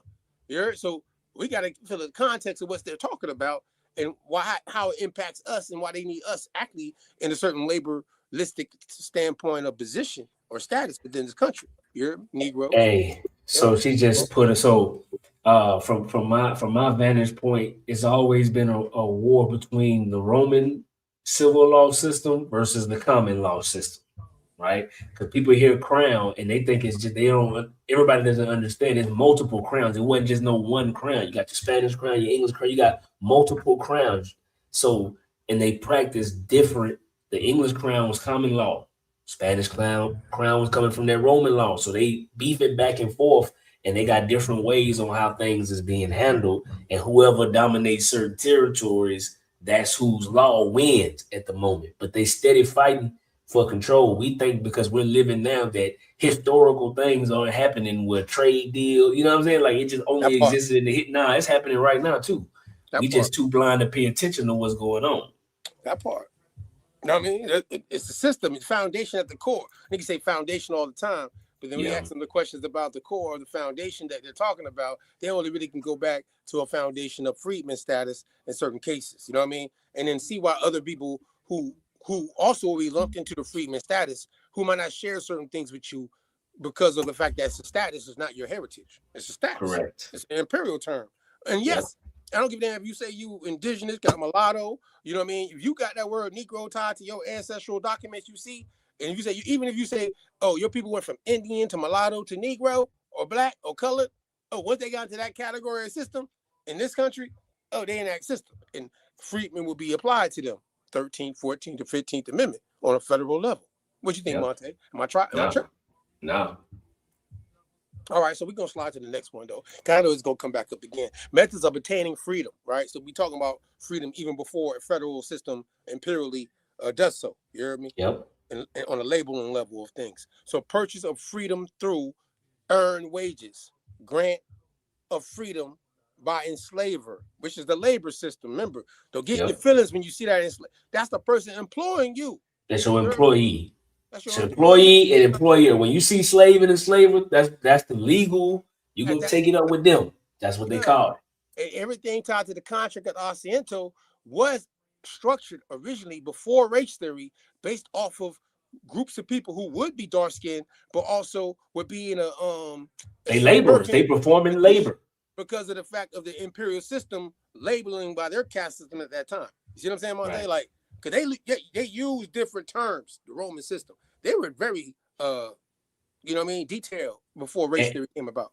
Hey, so to the fact of being detailed, this is where people, we gotta just study the sources and not our feelings. The Right. details say that the Asiento was not successful. Like the reason why the contract kept switching hands, because they wasn't making no money, bro. Because it's hard to get people to come to a land, no matter if they volunteered or they was captured. You bring them to a land, they just not gonna be able to produce on a land they've never lived on ever. So they was taking major losses almost the whole time. When it comes to people, they was hitting wins on trading commodities like actual goods, but the people portion was never a big money maker for them. It took damn near to the end, basically, to where they started actually being able to transport people and make money off the shit. That part, that part. Yeah, but hey, man, listen. To be autonomous in the heart, I know you feel these things. It hurts you at the soul when you find out something. But to apply it in real time, once you find out the emotional part and get past it, it's gonna redeem you. You heard me, Gullah? It's gonna redeem you. So at the end of the day, that's gonna hit the soul for you to want to apply yourself differently, so you don't make the same mistakes on how you contract. We told you last week with the asiento. That's the Spanish way of saying contract. Lasando, asiento. Either way, yeah, that's my. I try to get South Florida. Shout out my folks out of South Florida that speak a little Spanish. You know what I'm talking about? Yeah. Yeah, you down there, you in that land. Have to talk a little shit just in case. Yeah. Yeah. But ecclesiastical records and legal identity. Churches maintain birth, marriage, and baptism records. You know what I mean? Records were used as legal identity documentation. You see what I'm saying? Provided continuity of identity across generations, right? Then it said it supported recognition of free status in court system.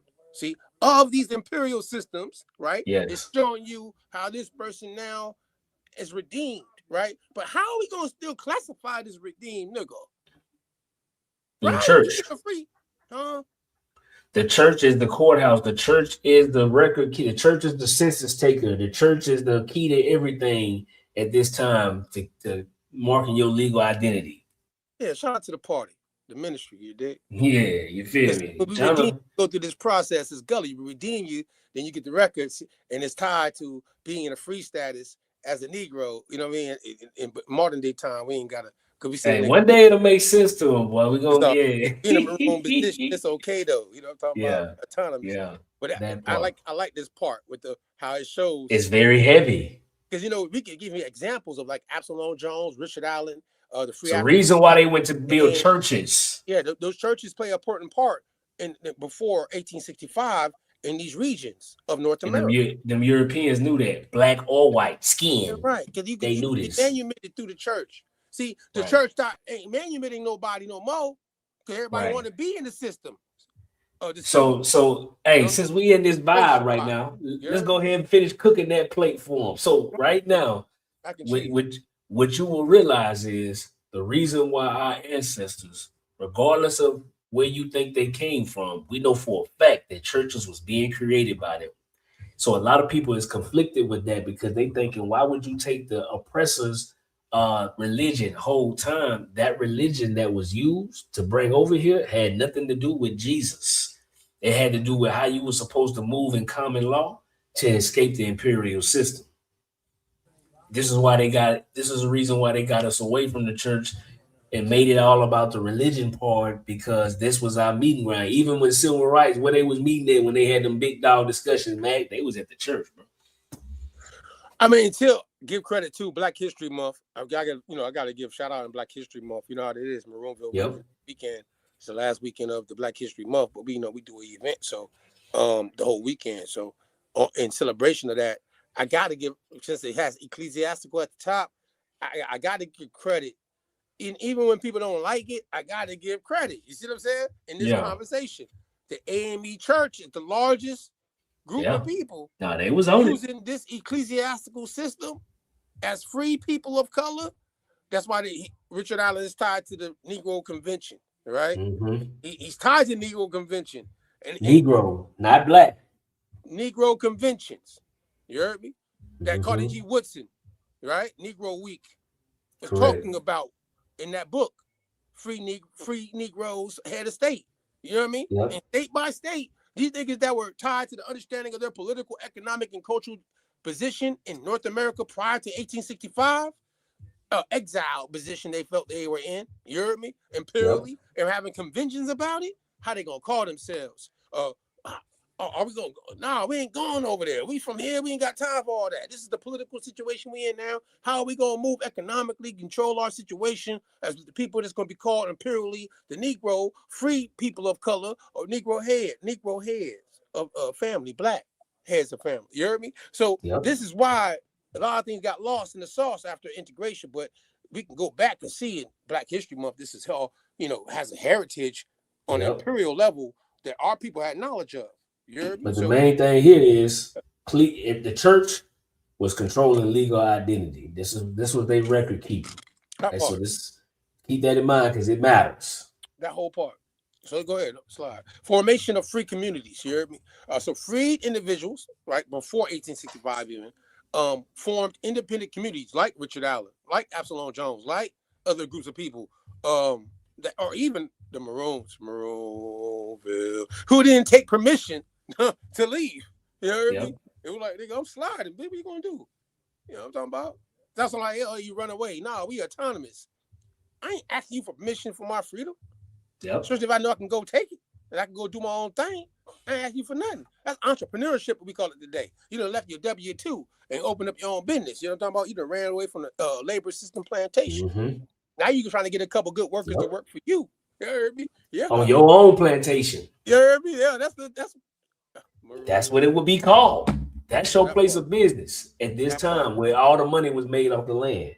That part. Especially if you know how to master the system, you're the ones mastering the agricultural system at the time, working the land. Why would I need to be doing it for you? I could do it for myself. You heard me? Like, because what happened is those black Europeans who understood trade, some of them Sephardic Jews. So brother kind of brought this up. We finna get to it, bro. I promise you. Talking about some of the families that had the plantations in the South. Yeah, this is how they made the connection. We finna get to it. So yeah. So right now, these are some of those free communities where these new prosperous people was able to gain their fortunes in America because they was blending in with the Indians who knew the land. They like, hey, I know these people who will pay top dollar for this. Now you don't really understand. You ain't tripping by no money, but trust me, we gonna need something for when them folks coming to come get this land. We gonna have to be ready. Yeah, it don't work that way. It don't work that way. See, you gotta be real about what you're talking about. You know what I'm talking about? Like, So we hit the timeline already. Now it's time to go into America, bro. We're in America. It's time to get to America. So yeah, so I'm gonna pop it off real quick. So now we know what we got going on. So you got the formation of America. So we got to figure out. We trying to track where is everything going with this whole black-white shit. How did it become black? So now those laws that brought into America, they trying to figure out what we're gonna do. So they consolidate the earlier laws into a comprehensive slave servant legal regime.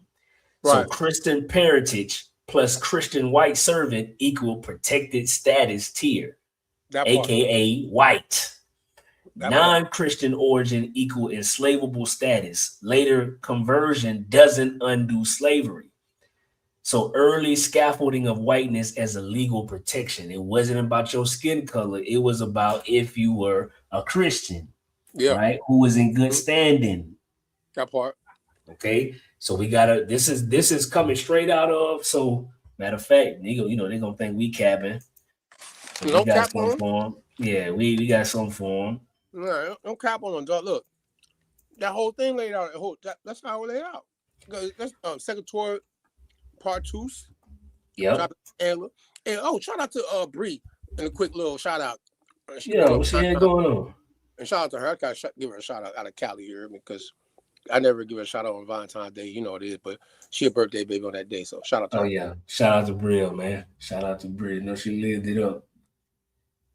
Yeah, so right here, an act concerning service of slaves, 1705. It's in Virginia, right? Mm-hmm.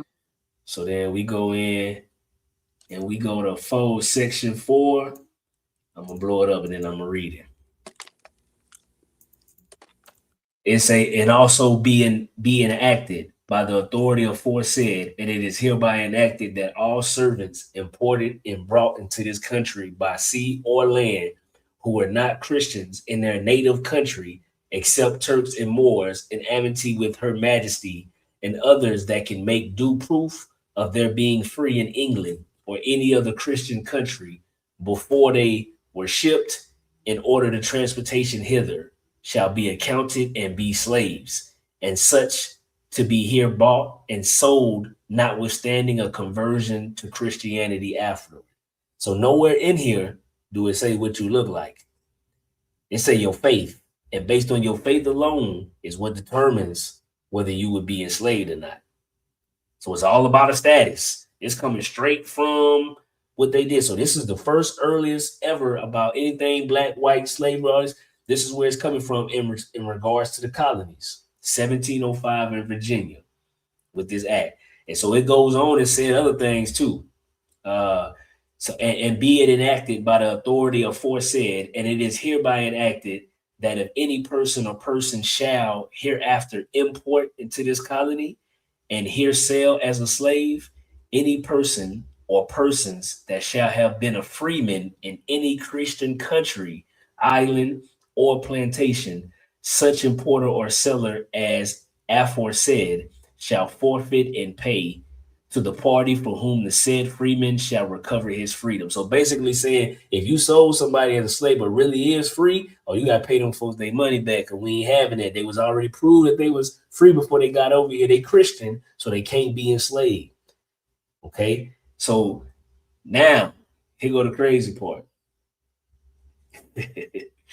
So 6, provided always that a slave's being in England shall not be sufficient to discharge him of his slavery without other proof of his being manumitted there, and also be enacted by the authority aforesaid that all masters and owners of servants shall find and provide for their servants wholesome and competent diet, clothing, and lodging by the discretion of the county court, and shall not at any time give immoderate correction, aka beatings, hangings, all that there unalivings.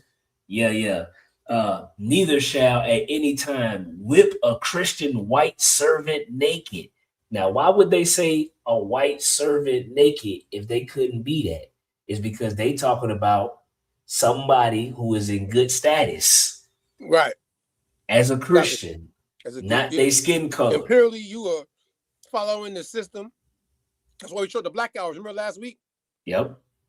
So you're following the systematic ways, labor, culturally, religiously, right? The creed of that system. Imperially now, even if you're a dark-skinned person, you're doing all the things in that system that make you an upright person in that system. You know what I'm saying? Exactly.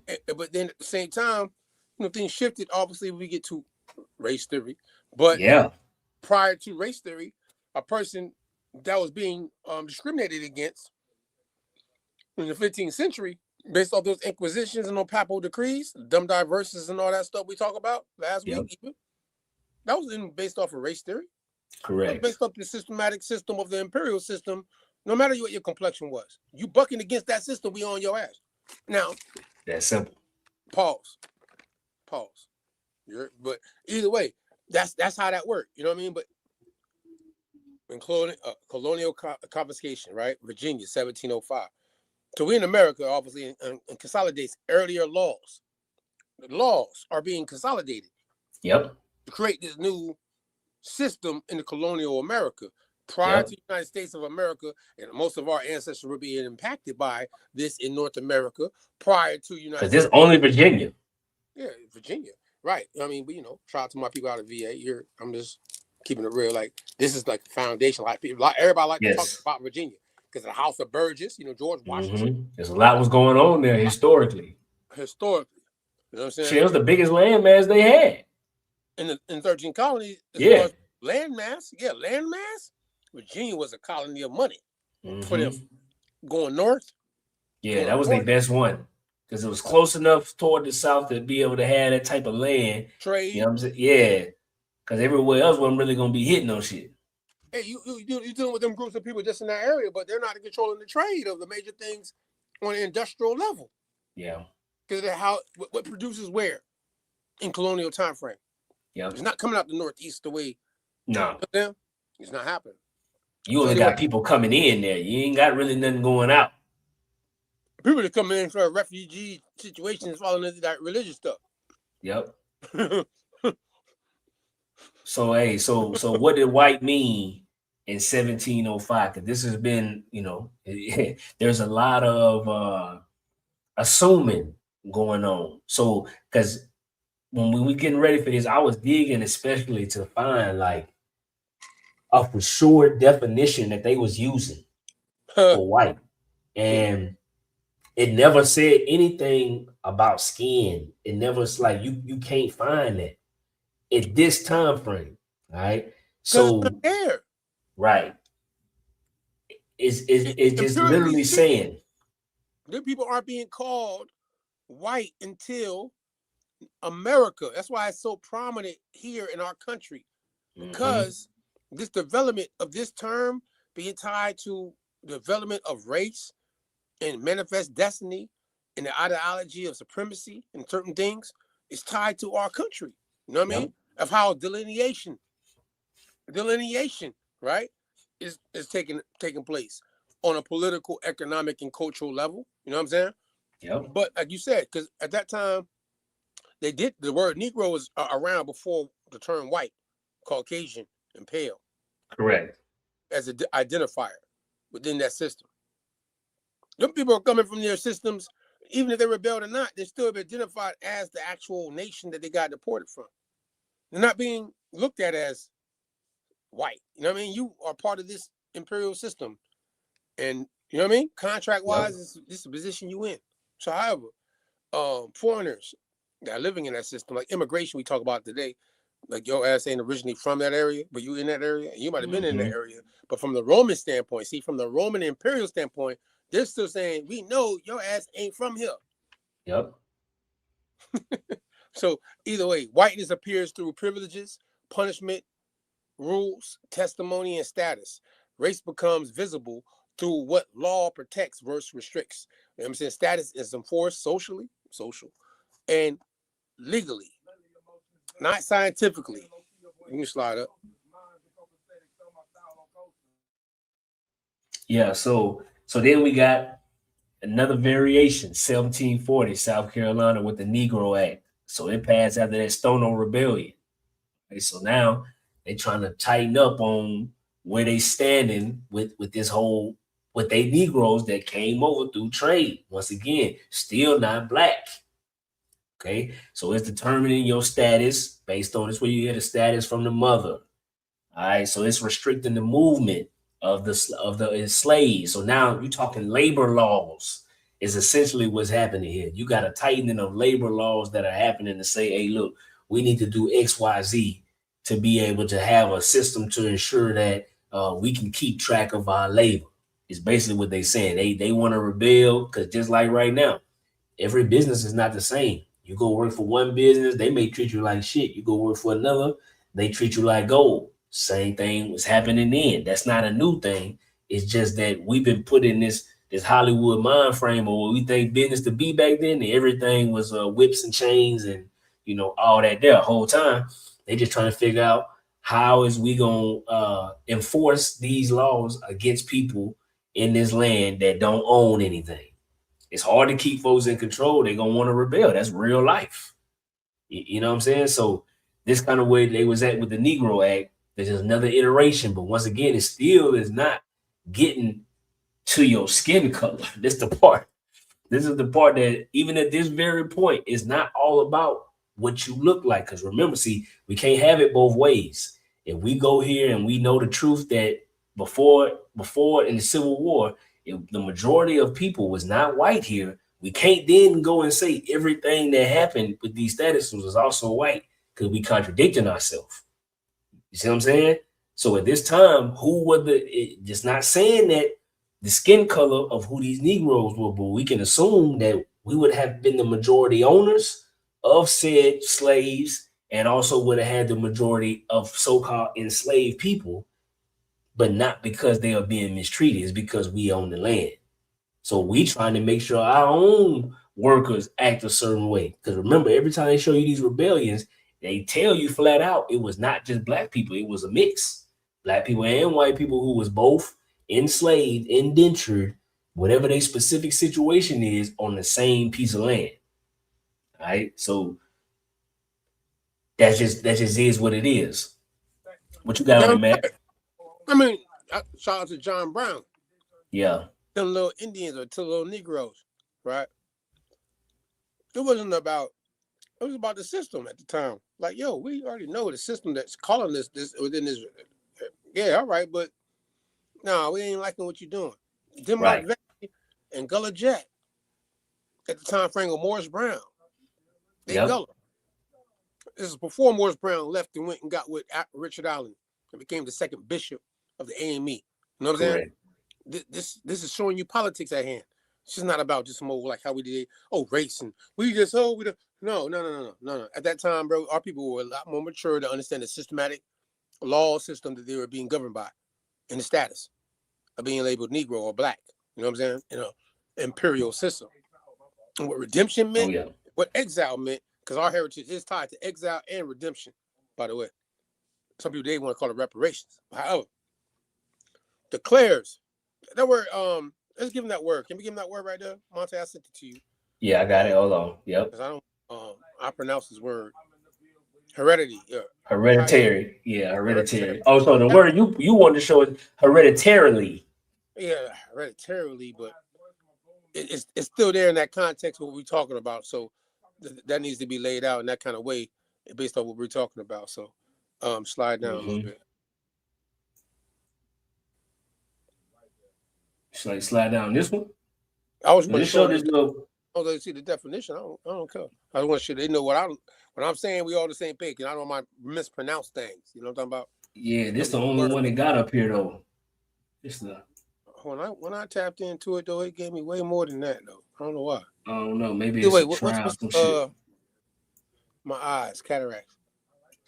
Yeah, that's good. But it says just so hereditarily in a hereditary manner. So I give an example, the members of society who are hereditarily predisposed toward mental illness. So, these statuses that they were saying is hereditary. Yes. And that's what they passing down, just passing the status on is all they're saying. Yeah. That term right there is going to be tied to secutor ventrum. You know what I'm saying? Yeah. So that's why adjective is an adjective. So groups of people who could be classified in certain ways in the status of an imperial system. Is this adjective refers to something that is transmitted by inheritance. It says typically through lineage, bloodline, or succession. It says biological genetic meaning.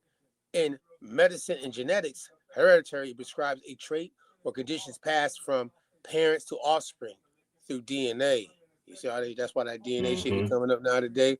And it says examples, you know what I mean? Disease, you know what I mean? Like, sickle cell. Something like you following your heritage or something, right? Traits, eye color, even hair texture, even it falls up in your mixture or whatever is in it, right? But on a systematic level, we're talking about the status that the imperial system is saying that people right there, we gave them this terminology and labor system in our imperial system to follow. You know what I mean?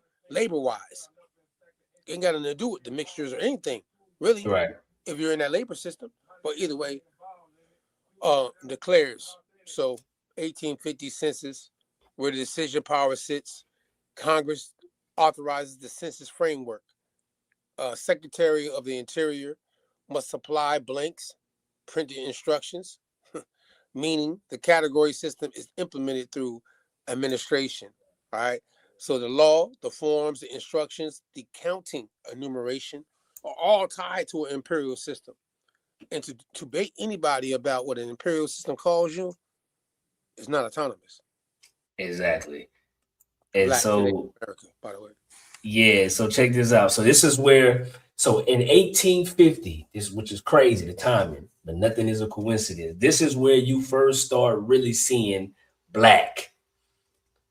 It comes in 1850. So there's an 1850 Census Act. I advise you to go read it, and when you do, you'll realize that it didn't, it wasn't anything different than any other census that they put out on paper, right? But then when you get to the instructions, so I'm going to bring that up. This is where it got a little bit, got a little interesting. So right here, you can easily go to this. You can see this census.gov. This ain't no, this is straight from them. So there's 1850 census, right? So I'm gonna go just to color because I want you to see the instructions. So under heading 6, entitled color, in all cases where the person is white, leave the space blank. In all cases where the person is black, insert the letter B. If mulatto, insert M. It is very desirable that these particulars be carefully regarded. So this is where it comes in, where the person who's taking the census is the one who determines what this box is going to check, whether you are white, black, or mulatto. And they literally put color on the census. So I'm going to show it to you. So that was number 1. That was for free inhabitants. So notice what I just read for free inhabitants. A free inhabitant could be white, black, or mulatto. So that's telling you right then and there, skin ain't had nothing to do with whether you was free or not. Okay. Got a thing, you heard me? So then number 3, here it is again. Yeah, you can see where it's saying color right here. White, black, or mulatto. This was a new thing when it came to the census, the federal census, 1850. Okay, the timing of this is pretty crazy. Okay, so 5, this is for which one? This is for slave inhabitants. So it says for color here, when the slave is black, the letter B. When he or she is mulatto, insert M. The color of all slaves should be noted. Now, also note, this was the first time. So prior to this, if you were free, they only listed the head of household, like Porter G. Woodson in 1830, when he reviewed the 1830 census. 1850, they started listing every free person, and they wanted to know the color of that free person. This was the first time they had ever done this for a federal census. All right. So they making sure they letting you know what the color is of people. And this is when they're trying to establish the whole white superiority of trying to assume that white meant free, but they knew it didn't only mean free because they put that whole thing in the first part and says for a free inhabitant. I want y'all to see this again. This section I'm on is the free inhabitant section, schedule number 1. And then when we go, it literally says black, mulatto, or white for free inhabitant. Okay, just want to make sure y'all walking with me. So then, wait a second. Hey, you heard it, huh, bro? No, good. Look, when we show people prior to biology, race theory, status of people who could mix with each other, cross their ethnic identities from an imperial standpoint, that word mulatto comes into play. Yep. And that word mulatto is still showing you imperially, whatever your mixture may be within that imperial system, that you're still going to be classified a certain way. You know what I'm saying? That's what they're showing in this situation. That's imperially, externally labeled situations. But in the context, indigenous people, we showed this when we did the mulatto joint just the other day, right? Week. We covered mulatto, right? So we know that the indigenous people were also categorized as Negro in this situation, in the census records and certain things going to a certain time prior to United States of America being formed. You know what I mean? Oh, Exactly. excuse me, 13th, 14th, and 15th Amendment, excuse me. You know what I mean? Being formed. Not that right there that you see right there like that. That's not how that worked. You know what I'm saying? Yep. So let's slide to the next one though. All right. Go down. It was more. Now we finna walk exactly into what you just said. So Right. Yeah. now we got after. So before, okay, so my bad. I want to show something. So before we talk about after the Civil War, I want y'all to see a map. Now this was crazy, right here. So now on this map, I'm finna blow it up. I want you to know it's legit. This come from census.gov too. This ain't no, it's the real deal. So this was a map, a political map. I'm finna blow it up.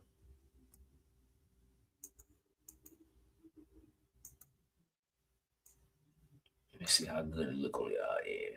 Hold on. I'll make it a little bit bigger.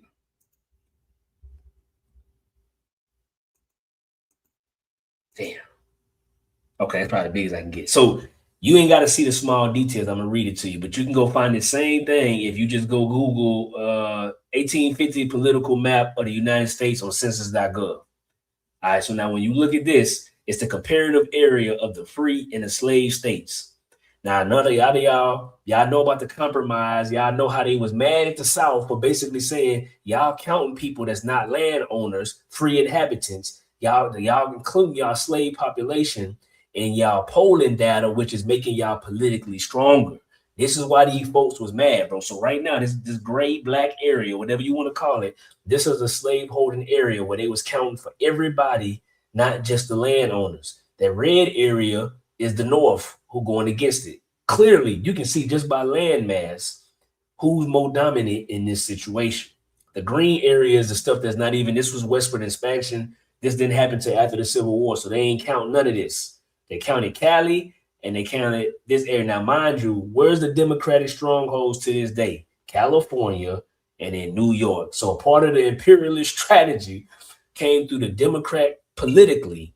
They were the ones who said, hey, white is an identity. This is where white supremacy, the KKK, who? Woodrow Wilson and them. Listen, yes, bro. Listen, who made who really foundationally made white what it is today in America is the Democratic Party. Correct. They delineated themselves politically and they strategized and terrorized people. Yes, literally. To get on board. Of a national identity within the jurisdiction of being American. So when we look at their term white in their political stance, people like Woodrow Wilson and other people we've covered, you know what I'm talking about, literally show you how they did it on a political level to do what they were doing based off of being American and the system of us being called black. Correct. Yeah. So let's frame it perfectly. This is right before the Civil War. The red is mad with the black because the black got way more people. They got all the agriculture. They don't need them. They don't have to go down and be a part of what they offering because it don't make sense to them. They like the labor system they already got. Yeah, it's working very well for them. If you go Google what agriculture looked like in America in the 1850s, it'll blow you away how much money was getting made. And majority of that was getting made in this black area. Okay, so but if the black area did not get on board with the red, they could not go get the green. So what does Imperial want at all times? Expansion, expansion, expansion. They got to be able to expand. And they had the immigrants that they know who they wanted to expand. People like Trump daddy, grandfather and them who came into the country in the late 1800s and had to make their fortune out west before they can come back over here and play with us because that was the path that was set out for them through the imperial structure, the red group. So they had to make this black look like bad guys. And we got to come in and change their labor system or we'll never get control of this entire landmass, right? So then, that's a bomb. Go ahead, drop. Matt. Go ahead. That's a bomb drop. That's a bomb drop. Yeah, that's a bomb drop. Let that marinate for a second, y'all. I wanted to think about it because you got even this the map had red, black, and green on it like that. Yeah. Mm-hmm. Even the fact that that time frame, we just said it, so let the colors confuse you. That red, green, them Democrats. That's them. That's where they came from. The red that we talking about today, modern idea of political red. Republican, you know what I'm saying? Correct. You know what I mean? Because KKK is not tied to the Republicans; they're tied to the abolitionists in this time frame. In this time frame, black, white, whatever, you American, and how the system is and everything, free people, color, freedmen status, all those terms like that. Yeah, in this time frame, black folk were Republicans. Yep. And you see how, so now you had this, you saw the map, you see what's going on. So obviously Civil War happened. So now after the Civil War goes how they say it went, now here comes the black codes. The black codes start being enabled after the Civil War. After they started taking this coincidentally in the census right before the Civil War, now the black codes are being enacted in the southern states immediately after this. This is where the first real mention of this black is coming about, of being used as a legal system. You know what I'm saying? Black, the word black, literally. The word black. Black. So this black, is where black, we get it. Black, that part, yeah. Now check this out. The black part go on right after that. Once the black code, because we just showed you, so the black codes basically ending. But when the black codes end and we go into Jim Crow, we just hear Negro and colored. And then it stays that way until basically right after the civil rights movement, and then you got black power that come out of nowhere. That part. And from that moment forward, we've been screaming black power. So there is no one man, there is no big bad boogeyman who's one person who just said, you know what, we finna call these niggas black. In order for the white supremacy to live, they had to create the scapegoat, they had to create the beneficiary, and they had to remove people from the land, the imperialist system. Like you said earlier, Matt, white-skinned people were able to get a benefit from this in America, but it wasn't because they came up with this on their own. In America, definitely. Delineation-wise, they delineated. And they took action behind it, by the way, KKK. Correct. So, you know what I'm saying? Birth of a nation. Yep. Woodrow Wilson, he was a Democratic white supremacist president. I can't compare him to Trump, though. But at the same time, hey, it is what it is. You know what I'm saying? It is what it is. He was definitely Democratic, though. And at the same time, but what he was doing, he definitely was playing a role of keeping us on the Jim Crow Woodrow, you heard me? With the Will son, you heard me? That's what he had, the Will son of his father, who was a Presbyterian white man that was doing the same thing prior to him. Princeton University, shout out to Princeton University. You know what I'm saying? Because he was the president of that too, by the way. This man already had the ideology when he wrote this book. So they can't front when you go understand what's happened to us in our system of being called the American Negro category systematically. You heard me? So yeah, shout out to everybody that's live with us. But y'all see it though. Y'all walking with us on the path, you know what I mean? On the way. Autonomously speaking, this is what we need to show y'all how black is developed. Because people always talk about all this other stuff. Some people say, the white man gave you this and it predates them too. Right. As far as a term being used, Niger, Negro, Rome would tell you that. But because everybody that was labeled this was in an entitled position based off the Roman system. That's why we know even now when it changes up imperially in the American system, the Anglo-Saxon, what Benjamin Franklin's talking about, and how naturalization or people coming into the colonial society at that time. No, bro, it's a different system. Shout out to Kevin. Yeah, shout out to Kevin Wills, man. That's he love, said he was bro. going to find a Appreciate way. it. He found a way. And you found a way. I definitely appreciate that, man. Real support, bro. Real talk. You said he was like, it would block me, but you did it though. So shout out to you. That's autonomous right there. It's autonomous. I love that. But yeah, Matt. What else on there though? What else on there? Nah, that's the. Oh, we ain't play Dr. Claude video. Oh, I wanted to end with him though. Yeah. All right, but yeah, So before we play it, you know what I'm saying? In delineation, I think in Black History Month, I think people take bites from him, right? Yeah. When it comes to what he was like, I would look at Carter G. Woodson, but him in the eras like how you look at later on, people come around and he ain't getting his proper respect right now the way he should. Yeah, he don't get the full, because see, he was talking about what we hear a lot of people talk about today. Man, he was on this early, bro. He been said this. Bro, he was on it from understanding delineation. Yep. Terms like ethnogenesis, ethnoaggregate, underneath the label of an imperial system, and how that ethnic group have lost sight of their heritage being labeled something that's tied to their unique heritage of being in a landmass and what they went through on an imperial level, like Martin Luther King said, being exiled in your own land. You know what I'm saying? So other people that are coming here freely, you know what I'm saying, from other places that could blend in with us that are dark skinned today, right? Would not have the same heritage, mixtures, colonial experience, imperial system of how this system was set up and how free inhabitants or free people of color or chattel groups of people were imperially or state designated or property, terms like that we talk about. Like only a certain heritage of people are tied to that. Freedman status and terms like that. There's only a certain heritage of people. I'm talking about the Negro, American Negro, Black, the Black American, that Blackamoor Indian prior to race theory heritage of North America. You know what I'm saying? Angola. Shout out to, you know what I mean? Because I'm not going to be biased within the category. Because you got to do your own genealogy, right, Monte? Autonomously, I'm not here to tell you ain't got no West African ancestry. Yeah, you just got to prove it. That's on you. Do that. And it's there in history, but if you got the connection to it, that's on you to know that you got. You're gonna have to make the connection. I mean, just like how people got to make the connection on the European side, or the Indian, whatever. That's your family tree, proving to yourself what's going on with you, right? But we know the imperial terms that we got in commonality, imperially, right?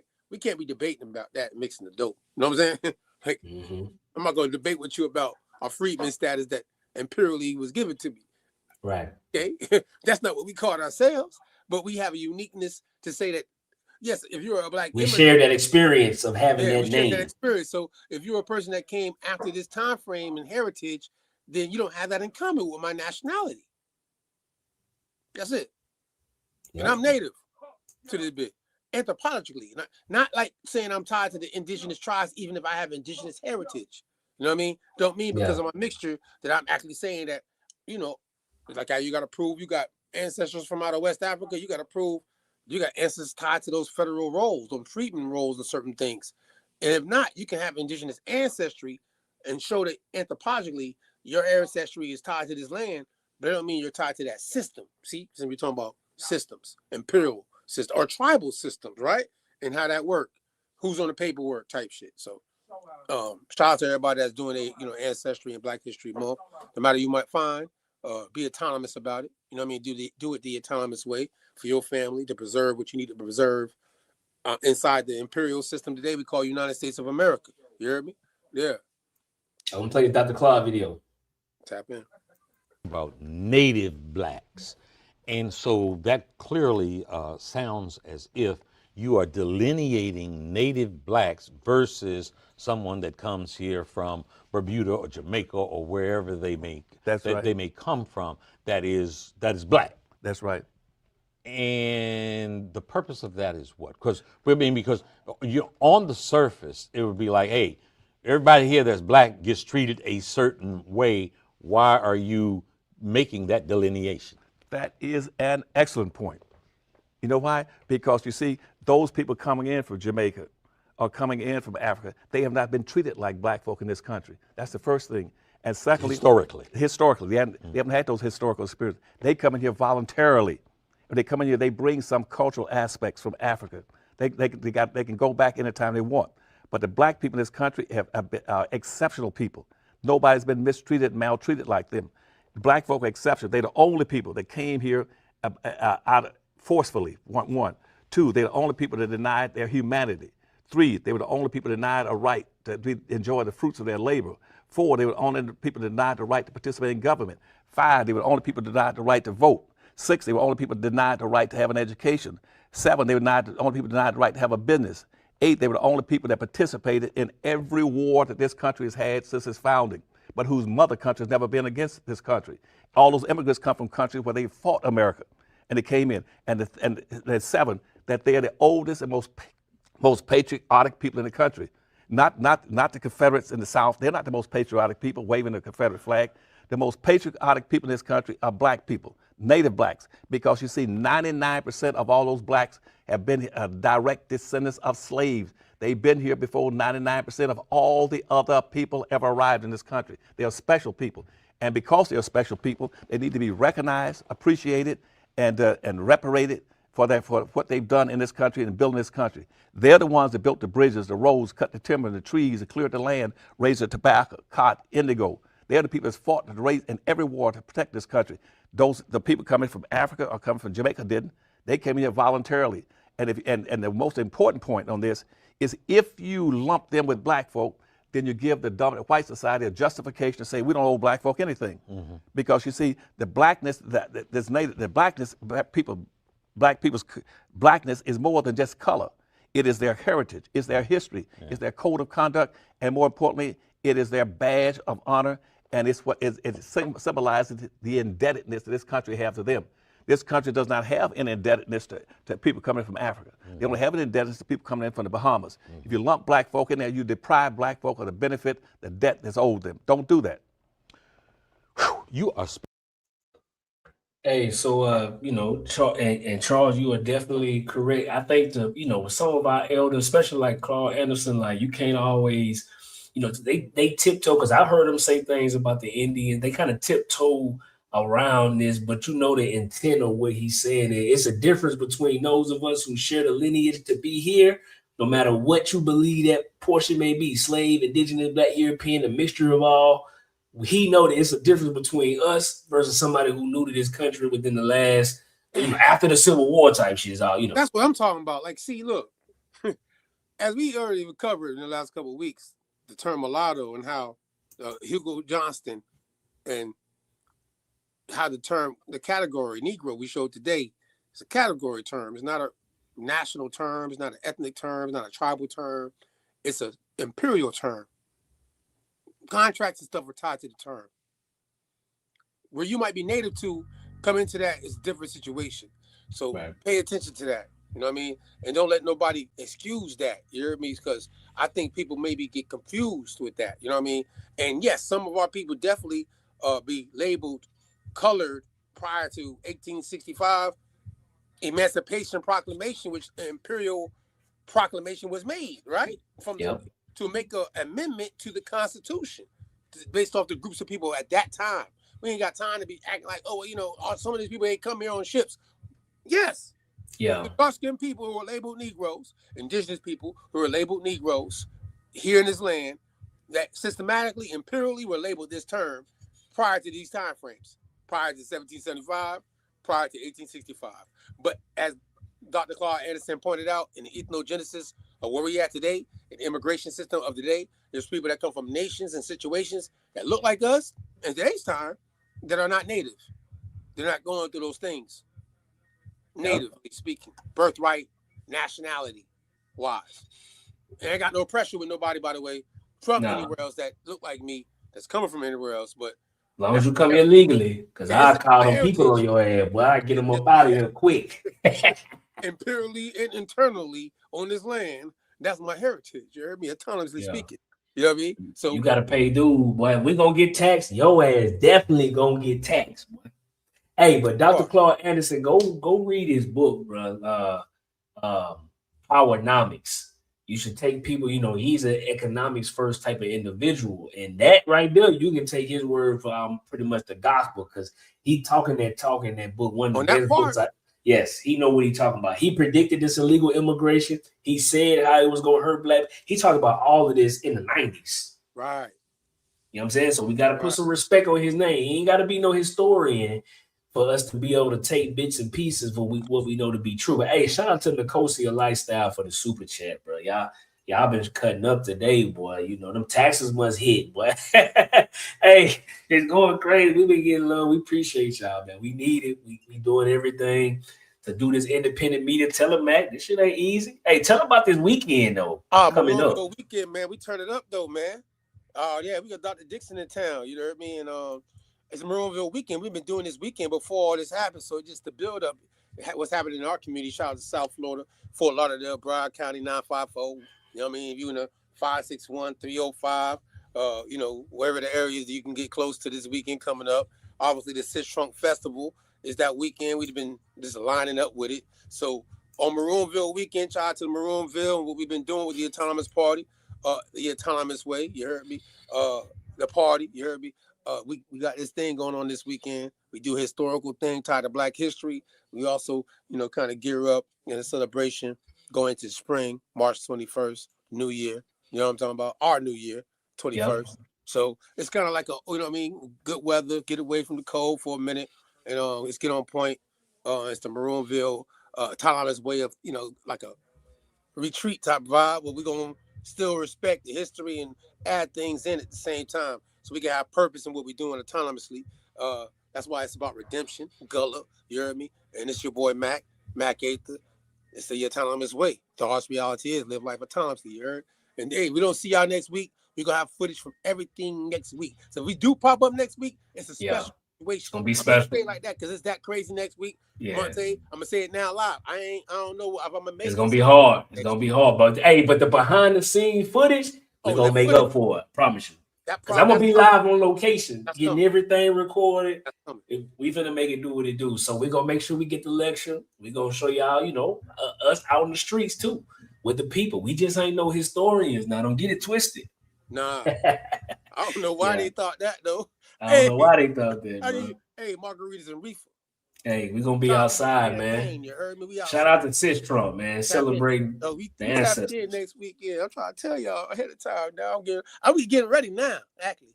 You know what I'm talking about? So just let y'all know in the city, the cities are talking about it where we at locally. You heard me? So it's the city. My mama was born by Dr. Sis Trump, by the way. They don't want y'all to understand, son, what's going on. You heard me? And my mama done passed. You know what I mean? Shout out to her. Transitioned. But she here with me on Sis Trump. You heard me? Let's tap in. Till next time, though. Peace. Be gone.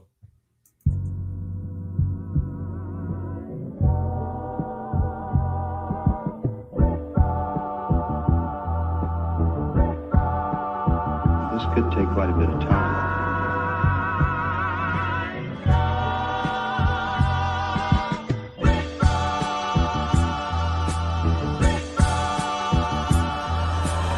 Pardon my autonomy. I know one day they'll honor me. This ain't pertaining to 28 Deuteronomy. Self-determination, controlling our situation. Ain't no more indoctrination from pale faces. How the fuck you bummy and broke but a pale racist? My lineage free people of color with a left maker. Each nigga. This right here maroon, now it ain't burgundy. If you plotting murder, I'm certain that you'll need surgery. Hurt from when the burner squeeze. Protecting tribe business. Only consulting with governments, tribe to tribe with it. Please don't confuse us with those considered native. Semi-autonomy never was in our nature. Just address me as Esther Lusty. Wild Indian status and Cherokees riding Ruchis. In my war bonnet, if you want it, bring it to your region. And black forces the same color the European. Pardon my autonomy. I know one day they'll honor me. This ain't pertaining to 28 Deuteronomy. Self-determination, controlling our situation. Ain't no more indoctrination from pale faces. Aborigines, which means what? Black folks. But you never find a white aborigine. Aborigines are called natives, or they're always dark-skinned people. You and I are aborigines, but you don't like to be called an aborigine.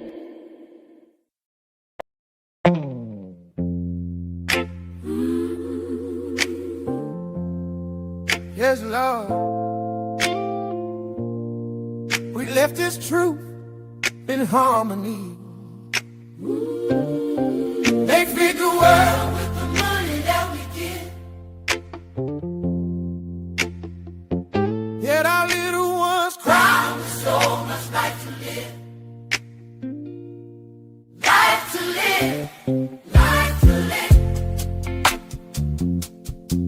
We stand in the storm, still trusting in love. But when the table's set, who's feeding us? Who's feeding us? Who's feeding us? Who's feeding us? Millions were taken that belong to the children. Food meant for their hands never reached the building. A system built the doorway and opened it wide. Gave others all the comfort while we stood outside. The officers in power, when not one gentle blessing reached the neighborhoods we made. They keep saying equity, calling it trust, yet the blessings keep on flowing everywhere but us. Get our little ones cry. So much life to live. Ooh, life to live.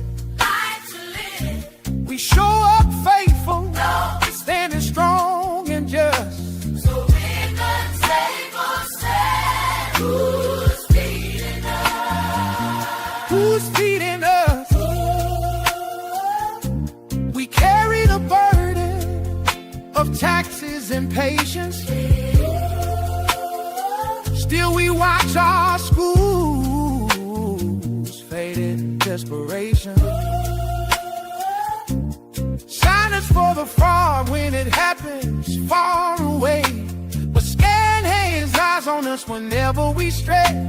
Our voices keep lifting each election year, yet the love and protection never seem to come near. Promises repeated, settle in it does, while resources in favor never fall. With our hearts, got our children, got that star. No more hugs. Share this nation. Who's feeding us? Who's feeding us? Let's feed the world with the money that we give. Let our little ones cry. So much life to live. Ooh, life to live. Life to live. When we stand in faith, then offer our trust. Tell us again, who's feeding love? When we stand in faith, then offer our trust. Tell us again, who's feeding love?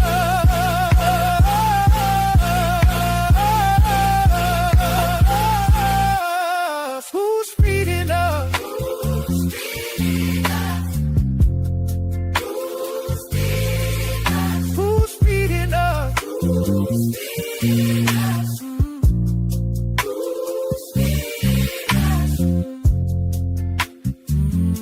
Who's feeding us?